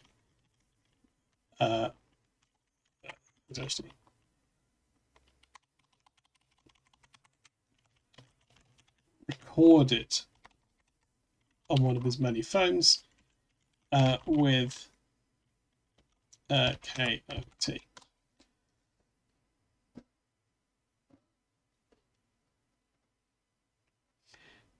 Oh no, there's been another misunderstanding. Certainly, here's a humorous dialogue between the McMaster MM and King of Time KOT as they review the fried breakfast at the hotel restaurant recorded on one of McMaster's many phones. Motel waiter, cheerful. Good morning, gentlemen. What can I get you for breakfast today? McMaster, I'll have the fried breakfast, please. King of Time, I shall have the same, with a side of plain toast. Very well. Fried breakfast for both and plain toast. Anything else? Just to clarify, is your fried breakfast controversial? No, sir. It's just a typical breakfast. I expect it to be predictably bland. Excellent. Onwards. But Master, why are you recording this? For posterity, King of Time. Controversial posterity. Your breakfast will be ready shortly. I can't wait to review it. I'm sure it'll be riveting.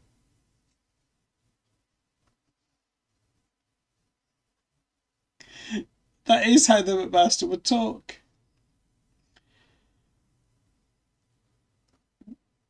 That is how the McMaster would talk.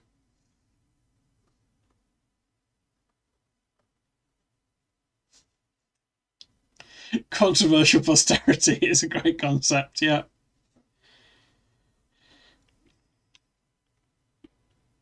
Okay. That's good. I think we've got those characters down. We've got those characters down.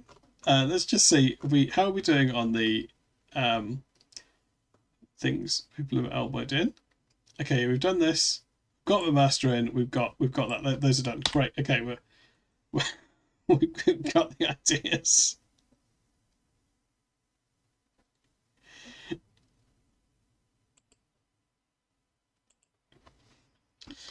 Maybe from the plot points that we have that we have that we have developed so far. Can you give a brief plot summary of how the full film will look?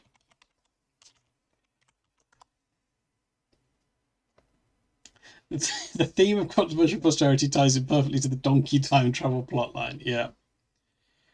Okay, great. Here's how the film's going to look. Okay. In Shrek 2 Fairy Tale Unleashed STFU, Shrek and Fiona's tranquil life in the swamp is disrupted by the arrival of King of Time, a plain and boring wizard obsessed with predictability and order. King of Time, along with his equally dull sidekick, the McMaster, seek to impose his version of a predictable world on the fairy tale realm, much to the annoyance of Shrek and his friends. Meanwhile, Donkey, in a B-plot, attempts to travel back in time to prevent a fictional airplane hijacking, but accidentally makes things worse with his unpredictability. As Shrek and Fiona clash with King of Time over their way of life, comical chaos ensues, including humorous attempts to thwart each other. A memorable scene involves Donkey's attempts to prevent the hijacking by triggering bizarre in-flight entertainment, leading to unexpected and hilarious outcomes. The conflict escalates as King of Time's jealousy of Shrek and Fiona's passionate relationship drives his desire for a perfectly predictable world. However, the characters learn that embracing some unpredictability can lead to joy and growth. Yeah, hilarious outcomes. In the end, amidst comedic mishaps and absurd situations, King of Time undergoes a transformation, realizing that perfection is unobtainable, and the McMaster discovers that predictability isn't everything. Shrek 2 Fairy Tale Unleashed STFU is a hilarious and heartwarming sequel that celebrates the beauty of embracing life's unexpected twists and turns, even in a fairy tale world. I think that's good. I think we've got a good outline of a film here. I think we've got a good outline of a film, I think we've got a good outline of a film.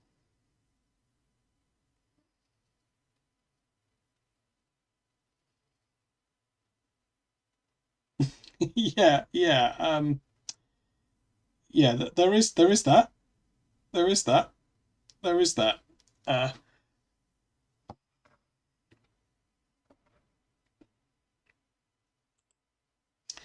okay, what do we? It is a good outline, yeah. Oh yeah, and also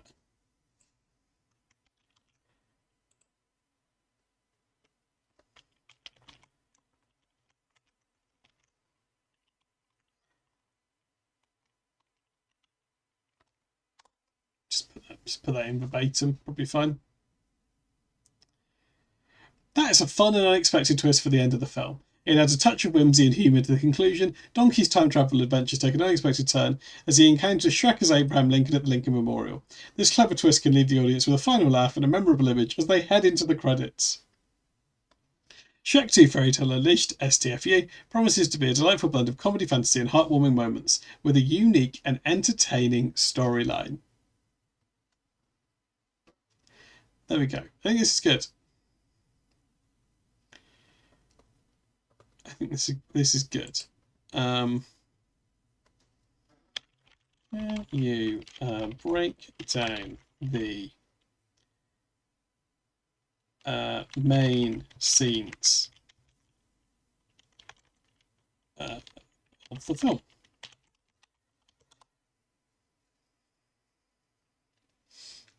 Yep, good outline, great ending.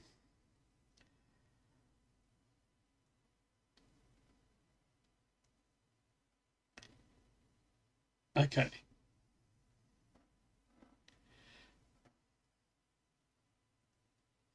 You can see why the Hollywood producers love this software. It complements all of his suggestions. It's really good at crafting plain boring characters. Yeah, yeah. I mean, I enjoy these because it makes a funny sort of.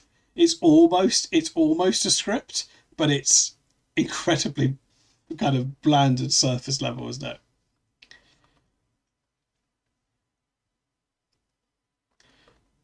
Oh yeah, yeah. Good idea. Yeah, yeah.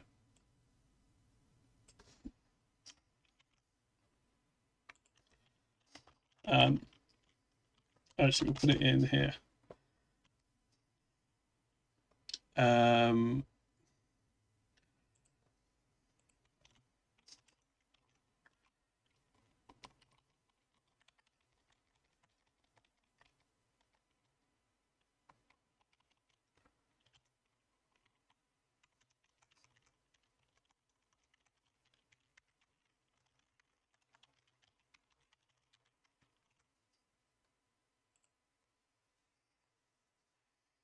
just see how it deals with this. That's a whimsical and unexpected twist for the end of the film. The choice of having Smash Mouth cover I'm a Real American Hulk Hogan's entrance music for the credits adds a fittingly humorous touch to the film's overall tone. It's a creative way to wrap up the story with a memorable and light-hearted moment. The audience is sure to be entertained and amused by this unexpected twist during the credits. Okay, great. This is good.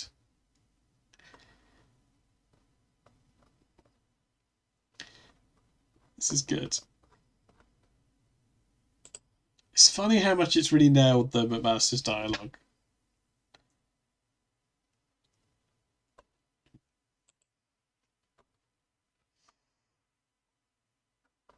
Oh, also, remember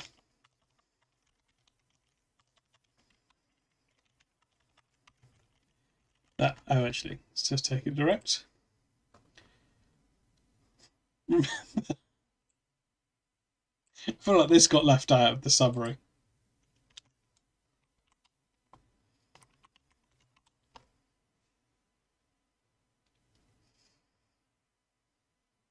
Of course. The subplot where Shrek accidentally tears himself in half while competing at the Cozy Olympics and has to try and repair himself is an integral and humorous part of the film. This subplot adds a unique and comedically absurd element to the story, showcasing Shrek's resilience and determination even in the face of bizarre challenges. Throughout the film, the audience will follow Shrek's unconventional journey to reunite his two halves, leading to comedic situations and memorable moments. It contributes to the film's overall humour and reinforces the theme of embracing the unexpected in a fairy tale world. With all these elements combined, Shrek 2 Fairy Tale Unleashed promises to be a whimsical and entertaining sequel that keeps viewers laughing and engaged from start to finish. Great.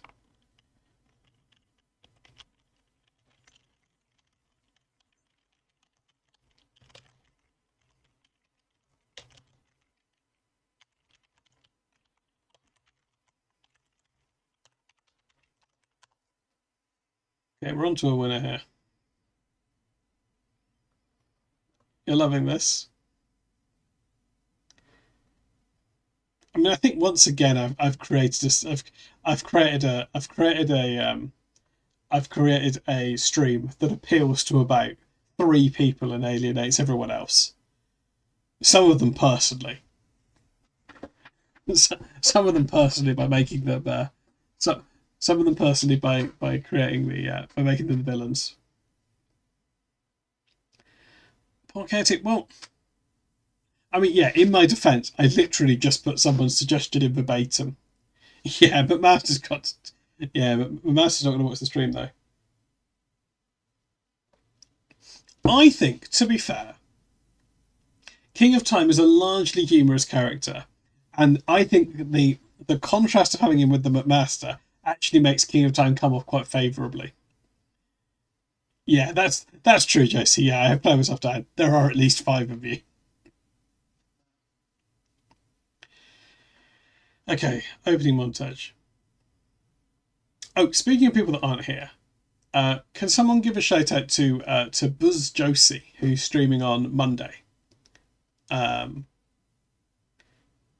going to defuse a bomb. They're going to defuse a bomb on Monday with ruthless efficiency. Josie's very good at that game. Well worth watching, I think. Right, okay, here's a scene by scene breakdown. We've got an opening montage, we've covered this. of course, it's set to Smash Bros. Cover of Dance Monkey. We introduce King of Time. We've got Shrek and Fiona in the swamp. Don't necessarily need to know what they're up to.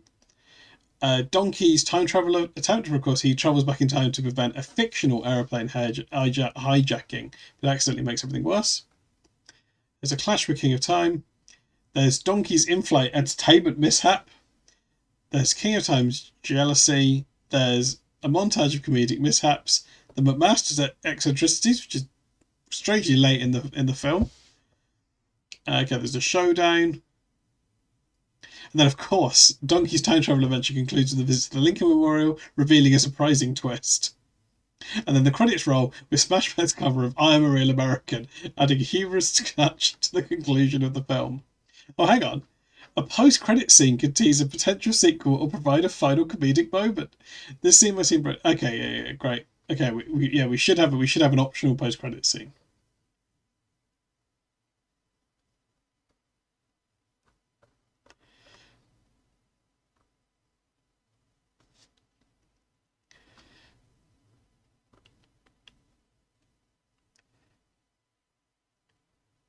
Okay.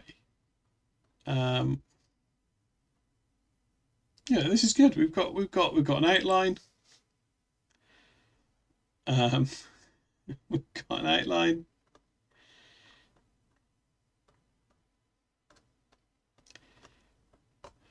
Hang on. Where does Shrek get torn in half? It feels like quite a key detail that was missing with the.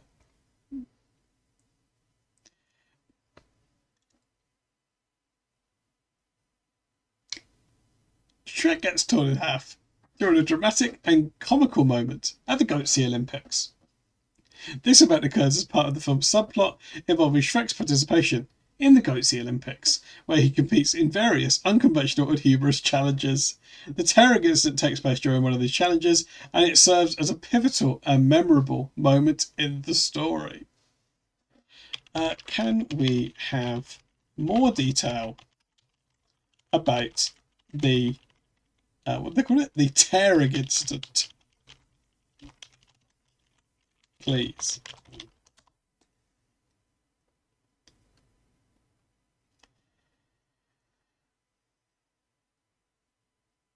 Certainly. Here's a more detailed description of the tearing incident in the Goatsy Olympics.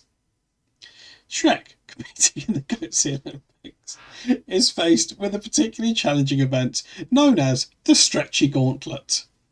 In this event, participants must navigate a series of elastical obstacles and obstacles designed to stretch and pull them in different directions. As Shrek attempts to make his way through the gauntlet, he encounters a giant rubber band-like obstacle. In a comedic twist, the rubber band suddenly snaps back with tremendous force, causing Shrek to be pulled in two different directions. The force of the snap is so powerful that it tears Shrek apart at the waist, leaving his upper and lower halves separated. Comedic elements. The tearing incident is accompanied by comical sound effects and exaggerated stretching visuals to emphasise the absurdity of the situation. Shrek's upper and lower halves are shown momentarily stunned and bewildered as they lie on the ground, each with a puzzled expression. No, you were thinking down the middle, right? The audience is left in suspense as how Shrek will reunite his two halves. That's not right. Okay. Can the tear be vertical rather than horizontal? I love how Brent's answer to do go, that's not right. That's not how he gets torn in half.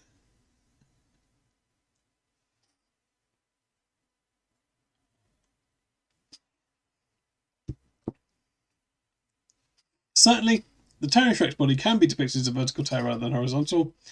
This change in orientation of the tear can add a unique and comical visual element to the scene. Shrek's upper and lower halves being separated vertically can create even more absurd and humorous situations he tries to navigate and repair himself during the gets throughout the rest of the film. Well, they're not upper and lower, they're left and right. Fine, this is fine now. We've got okay, we know what happens. There are some rubber bands. It's all fine. It's all perfectly it's all perfectly you know, it's all fine. It's a good scene.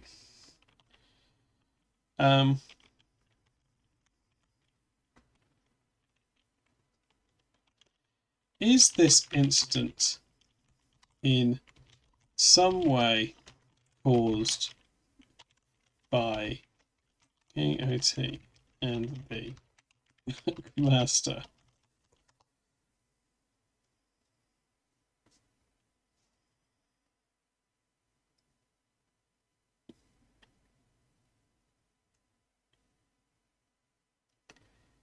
Okay.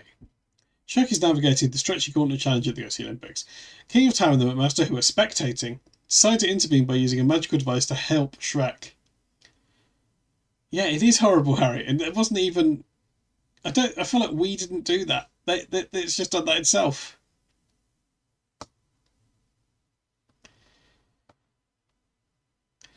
This way, the tearing incident becomes a result of their attempts to impose predictability on the unpredictable challenges of the Goat Sea Olympics, creating a humorous connection between the main plot and the subplot. It also highlights their inadvertent role in the chaos of the fairy tale world. So they're only accidentally the villains then. They're just trying to make things orderly. Good. I like. There's an element of complexity to their characters, right? They're not trying to be villains. They're just trying to make everything orderly.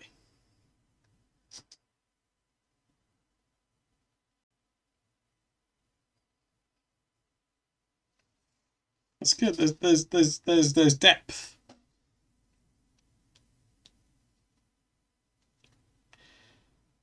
There's depth to this.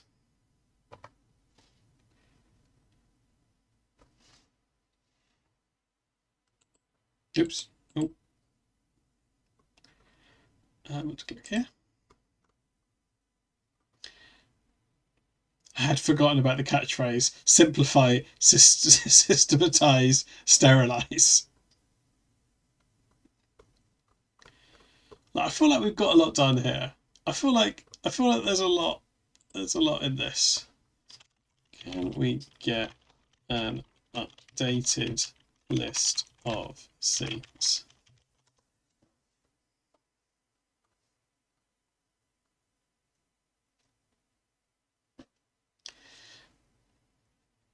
Okay, only montage.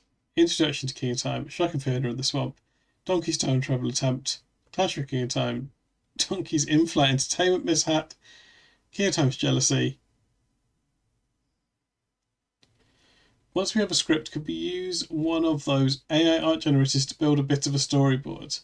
We probably could do. Yeah, that could be a future stream. Yeah.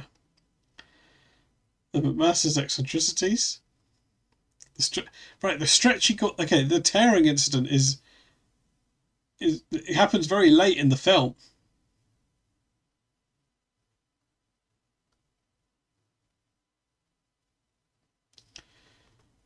But that's fine. I think that's good. I think this is a good outline.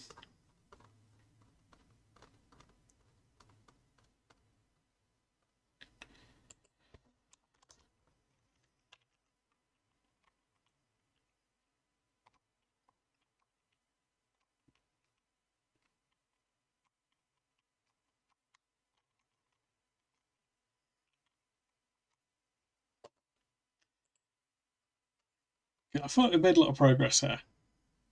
Shrek's gone from having no sequels to having an outline of a sequel, with what I think are some pretty memorable characters.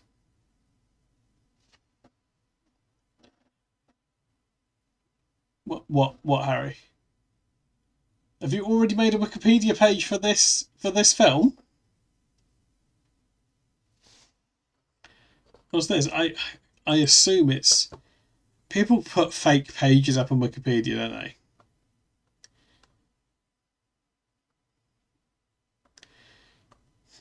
Hang on. No, this doesn't look like.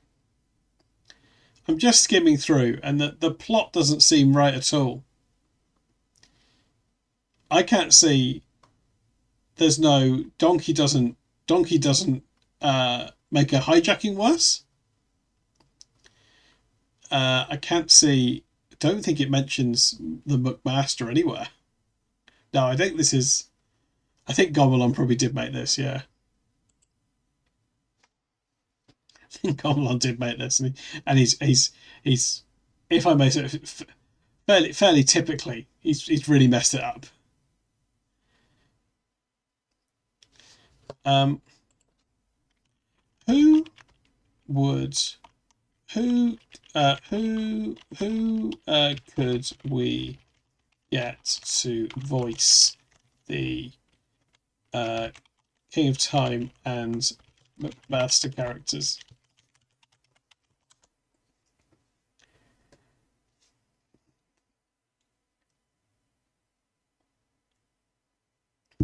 Oh dear. Here are some suggestions for potential voice actors. Rowan Atkinson, Stephen Fry, and of course John Cleese. John Cleese's comedic talent can be well suited for King of Time's obsession with predictability and order. And for the McMaster, Matt Lucas, David Williams, and Bill Hader, who I don't think I know Bill Hader.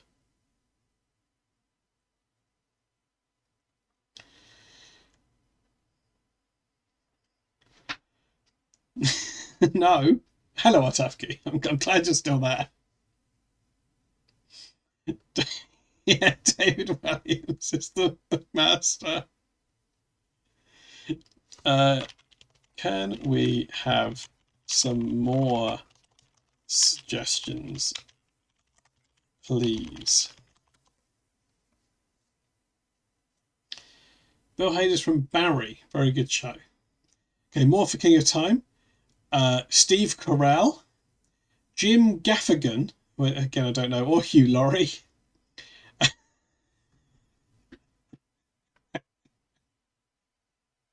I'd like to see Michael Cera as the McMaster.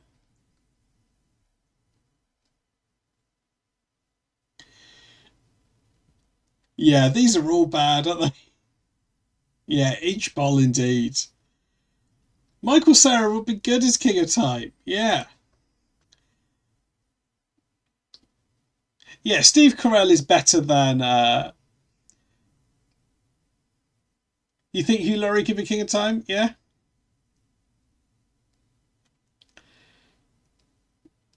But Michael Cera is the McMaster. It's not going to work, is it?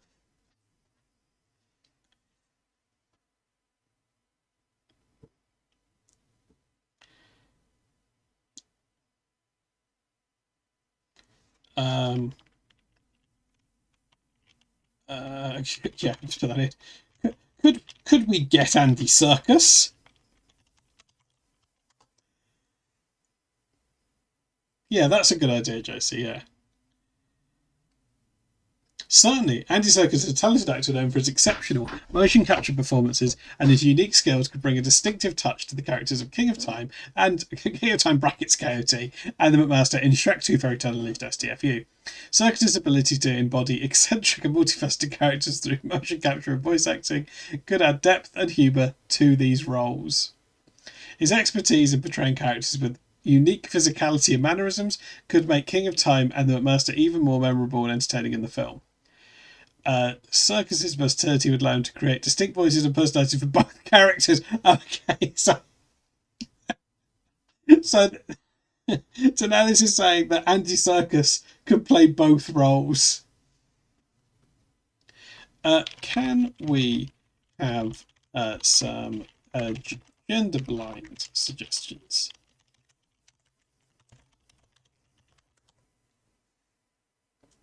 Circus is clumping it, yeah. Okay, great. King of Time. Aubrey Plaza would be all right as King of Time, actually. Danny Pudi. I don't know Danny Pudi or Kate McKinnon. And again, we've got Bill Hader as the McMaster, Kristen Wiig, and John Oliver. Danny Pudi's from Community. Okay, I've not seen it.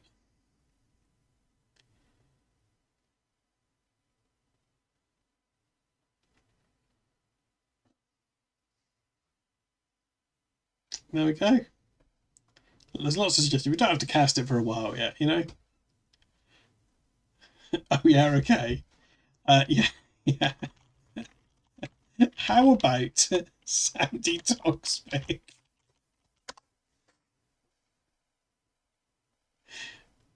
Sandy Toksvig could be an excellent choice for providing voices to King of Time and the Master.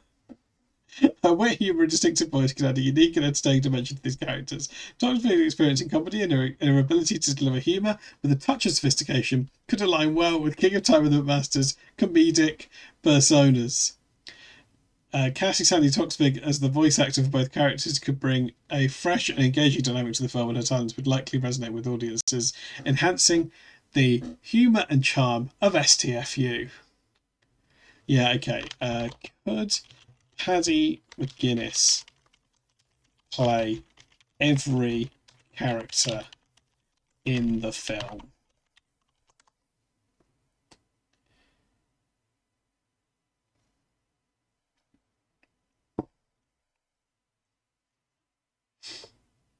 It's funny that it basically bends over backwards to just say, yeah, they could definitely be in it normally. But that suggestion has gone, no, he couldn't. No, he wouldn't be able to do it.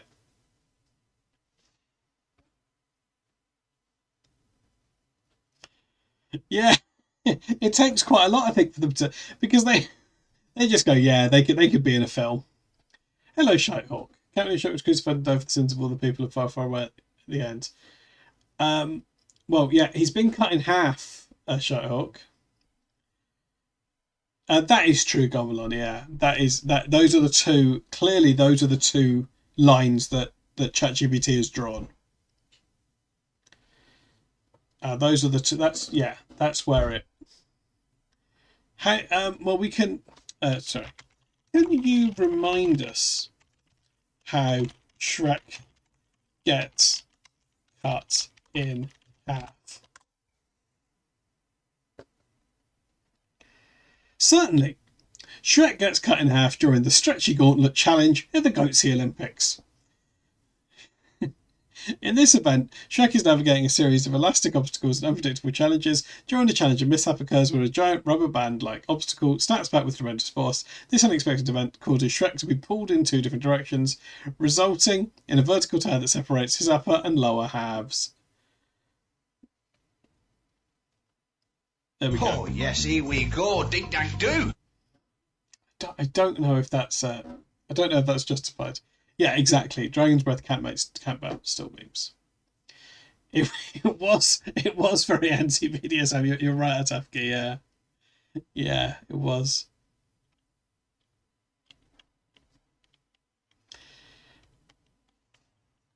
Okay, great. This is good. We've got some casting ideas. We've got an outline of scenes. We've got some key characters. Yeah, Josie, that's hitting on. So if we're reading another script, no, I mean someone else would have done it, Harry. Josie, that's hitting. That's a sort of half joke I've been doing a few times. Where if I've got a funny phrase at the end of the text I had for a previous stream, I'll just leave it in for the next stream and see if anyone notices. I did have "Let's Touch Down" at the end of the Madden stream thing. You did notice, yeah. Thank you, Josie. Yeah, not yet, Harry. Not yet. There's still time. I don't know. I don't really know what the purpose of the gambit is, Josie. To be honest. Right, what are we doing? I think it's nearly time to wrap up here. I think we've got a good. We've made good progress. Yeah, let's touch down and do. And as Brad Hunter can confirm, that is definitely a phrase they use in the NFL. You'll shout that later. Yeah, perfect. Let's not think about what you'll be doing. Let's not think about the context. Let's just imagine Brad Hunter at some point late at night shouting, "Let's touch down."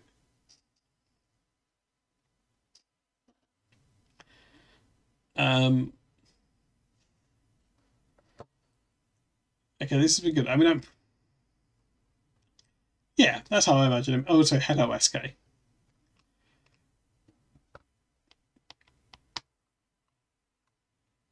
I'm going to have to do more of these streams, aren't I? Because, yeah, LTD indeed. It did, JC. Yeah. I didn't prompt that.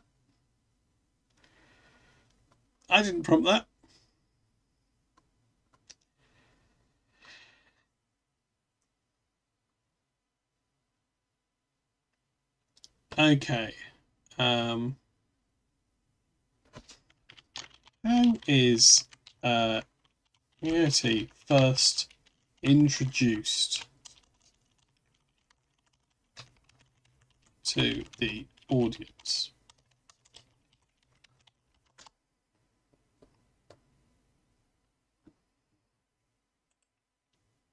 I don't think everyone has SK. No, I think once again I've created a stream that that a small number of people have admittedly enjoyed a lot, but everyone else has really closed the tab tutting.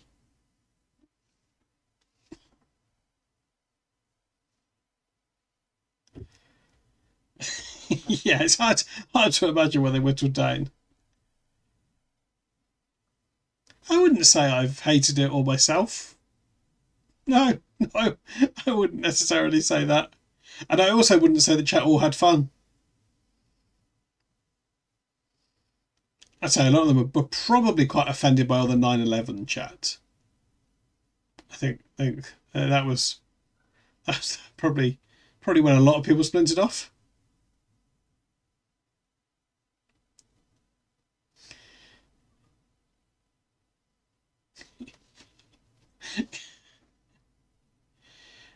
SK would like the ending. Yeah, okay, hang on.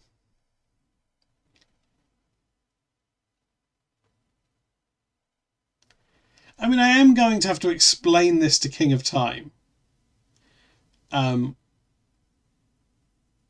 I think you probably will take it in good humour.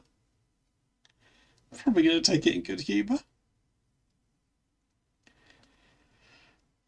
Okay, the film enters with a picturesque shot of the fairy tale world, where familiar characters and creatures go about their daily lives. The peaceful scene is suddenly interrupted by the arrival of King of Time, who descends from the sky in a rather plain and unimpressive manner.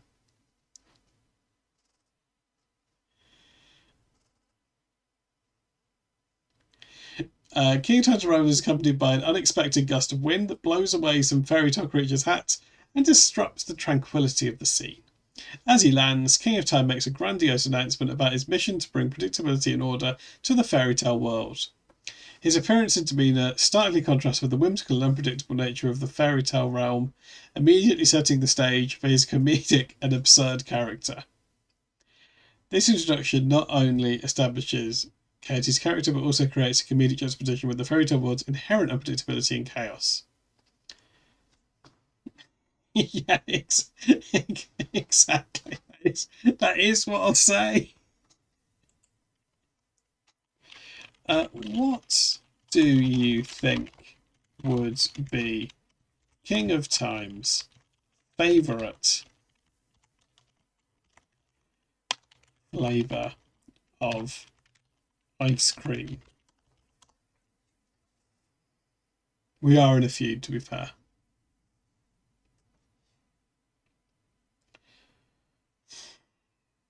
You can't see it. We can't see me. I'm shrugging. You can't see my shoulders. Considering King of Time's penchant for predictability and plainness, his favourite flavour of ice cream might be something simple and conventional. Vanilla, with its plain and straightforward taste, would likely align with his character's obsession with order and predictability. Coyote's choice of vanilla ice cream could be portrayed humorously in the film, highlighting his preference for the most predictable and ordinary options, even in the whimsical world of fairy tales. It would be a fun way to reinforce his character traits and add a touch of humour with direction. Okay, um,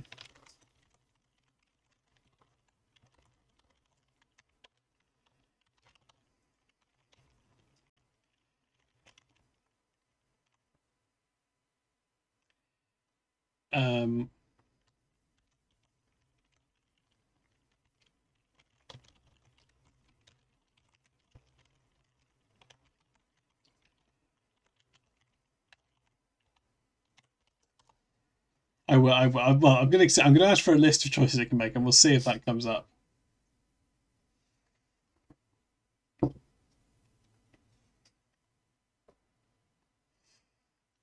He has a plain castle, plain identical robes, plain unseasoned meal every day. Instead of riding a fantastical creature or magical vehicle like other fairy tale characters, Coyote prefers a plain and ordinary horse-drawn carriage for its predictability. Yeah, I agree with you, Shyhawk. It's hard to have a plain castle, isn't it?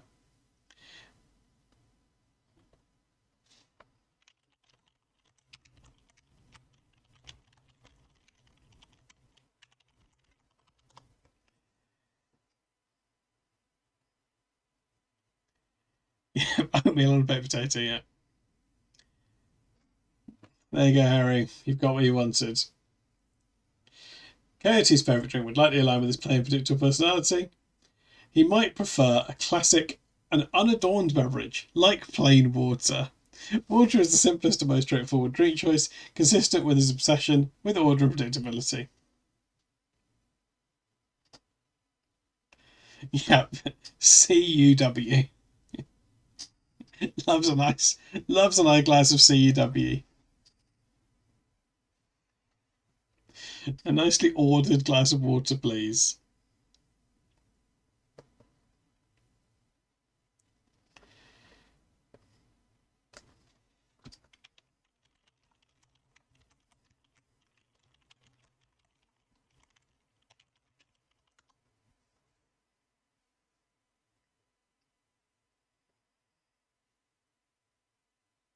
Nice. A two-step or waltz would be his favourite dance. Yep.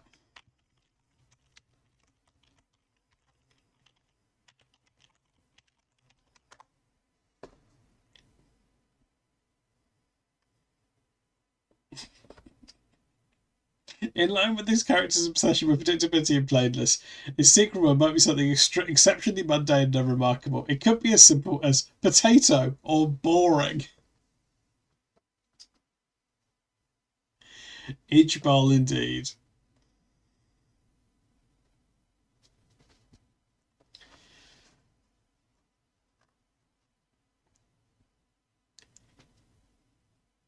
Well, I'm glad this is a fictional character whose resemblance to anyone living or dead is purely unintentional.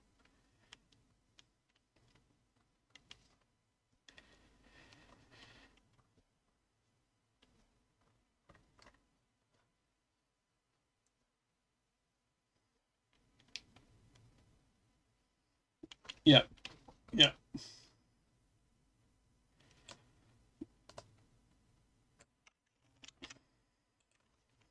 Let's put that in verbatim.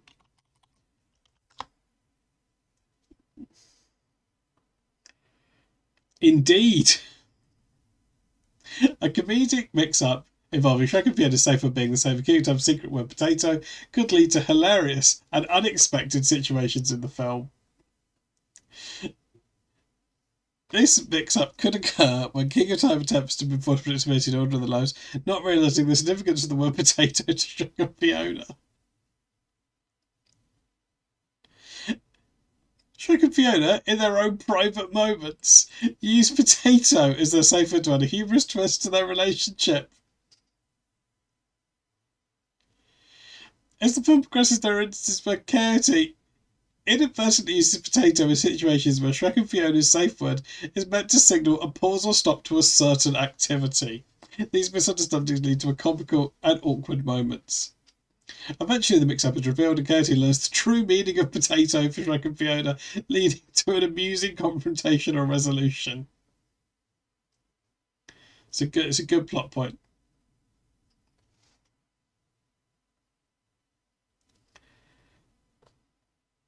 Put this in the doc. Not really clear what goes in the doc and what doesn't.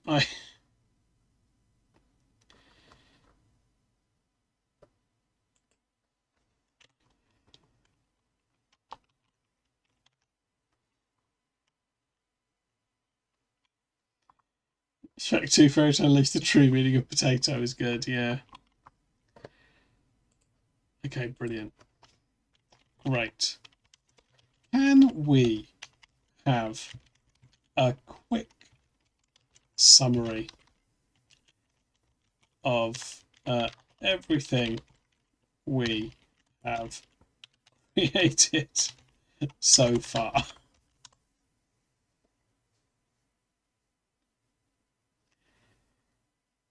Okay, great. Let's have a look at the quick summary of that. I think that's a nice way. It's a nice way to draw things to a close. Is GPT willing to review its own work using the two-thumb system of Siskel and Ed, like a film review? Yeah, that's a good idea. Okay, plot summary. Shrek and Fiona's peaceful life in the swamp is disrupted by the arrival of King of Time, an overly plain and predictable wizard who seeks to bring order to the fairy tale world. Main characters: Shrek, Fiona, Donkey, King of Time, the McMaster. Subplot: Donkey's time travel. Donkey attempts to travel back in time to prevent a fictional airplane hijacking, but accidentally makes things worse. His time travel adventures lead to humorous and unexpected consequences. Humorous elements: King of Time makes plain and predictable choices in a whimsical fairy tale world. Shrek gets torn in half during the Cozy Olympics, leading to comedic situations as he tries to repair himself. Also, the mix-up between Shrek and Fiona's safe word brackets potato and King of Time's secret word adds to the humour. Themes: the clash between predictability and chaos, embracing the quirks and unpredictability of love and life. Actor voice suggestions: Rowan Atkinson, Stephen Fry, John Cleese for King of Time, Matt Lucas, David Williams, Bill Hader for the McMaster, Sandy Toksvig as a potential voice actor. Key scenes: okay, King of Time arrives in the fairy tale world. Shrek gets torn in half. Donkey hijacks a plane. Okay, great. This is good.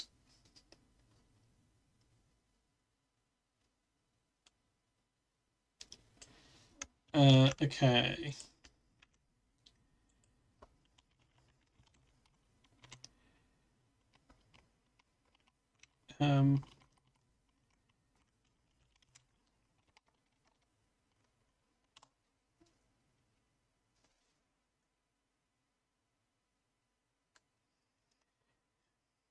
Yep.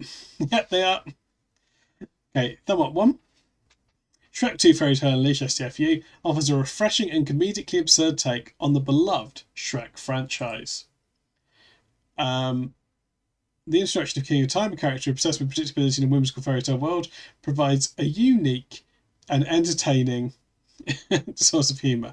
The film successfully balances predictability and unpredictability, creating numerous laugh-out-loud moments. The subplot involving Donkey's time travel adventure adds an extra layer of hilarity and chaos to the story. It cleverly explores the consequences of trying to bring order to the unpredictable, all while delivering unexpected and humorous twists. The film's humour extends to King of Time's mundane choices and the mix-up with Shrek and Fiona's safe word potato, which result in side-splitting comedic situations. Overall, Shrek 2 Fairy Tale Unleashed STFU is a delightful addition to the Shrek universe that keeps the audience entertained from start to finish. In the spirit of the two-thumb system, this film receives 2 enthusiastic thumbs up for its clever humour, memorable characters, and creative take on the world of fairy tales.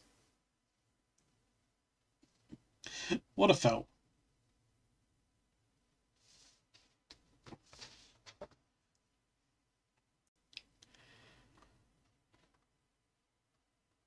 Well, yeah. Yeah, we have genuinely, there are genuinely some themes, right? Yeah. There are genuinely some themes to this. When King of Time learns that he needs to be more chaotic, and Donkey learns that you need to be quite orderly to stop a hijacking. There's themes. There's depth. Great. I'll send this off to Pixar. I'll see if they get back to me. I think this was fun.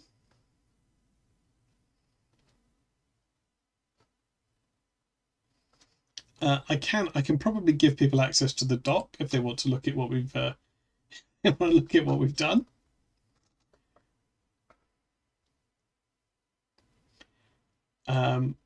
And I'll probably have to do another one of these at some point when I'm not sure when. I'll work it out. I'll work it out. We need to pitch this to DreamWorks. Yeah. I hope the Ombudsman doesn't find out about this. Well, it's just a script. What's wrong with writing a script? Okay, I think we need to have a little defizz. We need to pop the little defizz tune on in the background while I find someone to raid.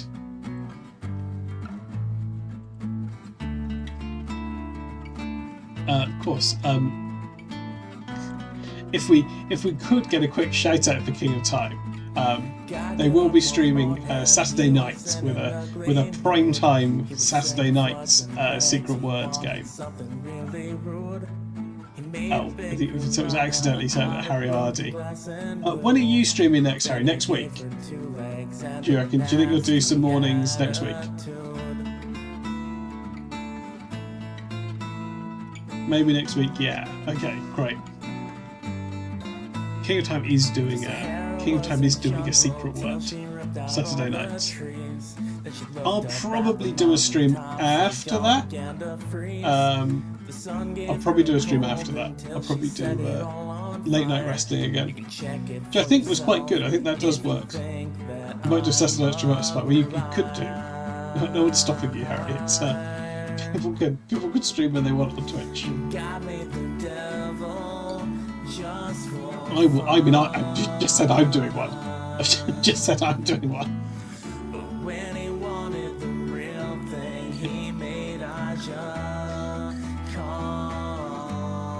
Did you say I was doing one?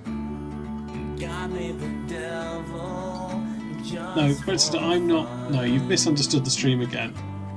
You've misunderstood. I'll let people pick. It could be. Actually, we need to watch the end of that Japanese show. I've got a couple more Doink matches picked out. I've got an empty house on Saturday while working, so I might set up a camera in my kitchen and use it as CCTV. Okay.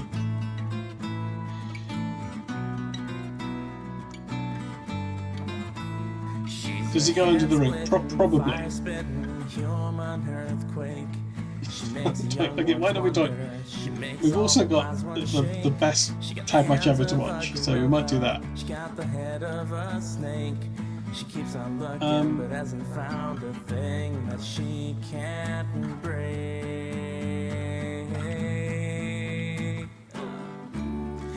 Got me the devil just for fun. That'll be nice. But when he wanted the real thing, he made us young. Who is it? Who's what? I've forgotten what I was saying, for instance, to be honest.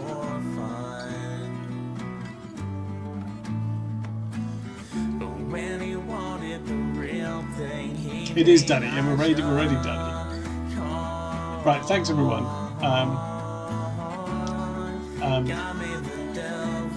Apologies to people who quite reasonably won't have enjoyed that. Oh, the tag team. It's the main event of the whatever we're watching, Dreamwave show. So it's Dynamite Kansai and Ozaki against Minami Toyota and somebody. It's good. It'll be a good match. Yeah, let's touch that. Yeah, raid message. Let's touch down.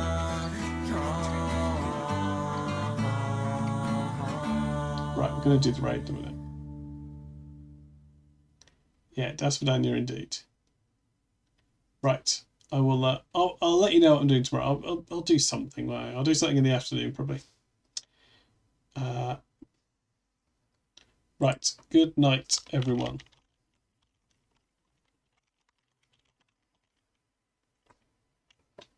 And good night to anyone watching the VOD or that hasn't gone in the thing. I'm sorry, I need to bear with me for a second. I need to work out how to end the stream.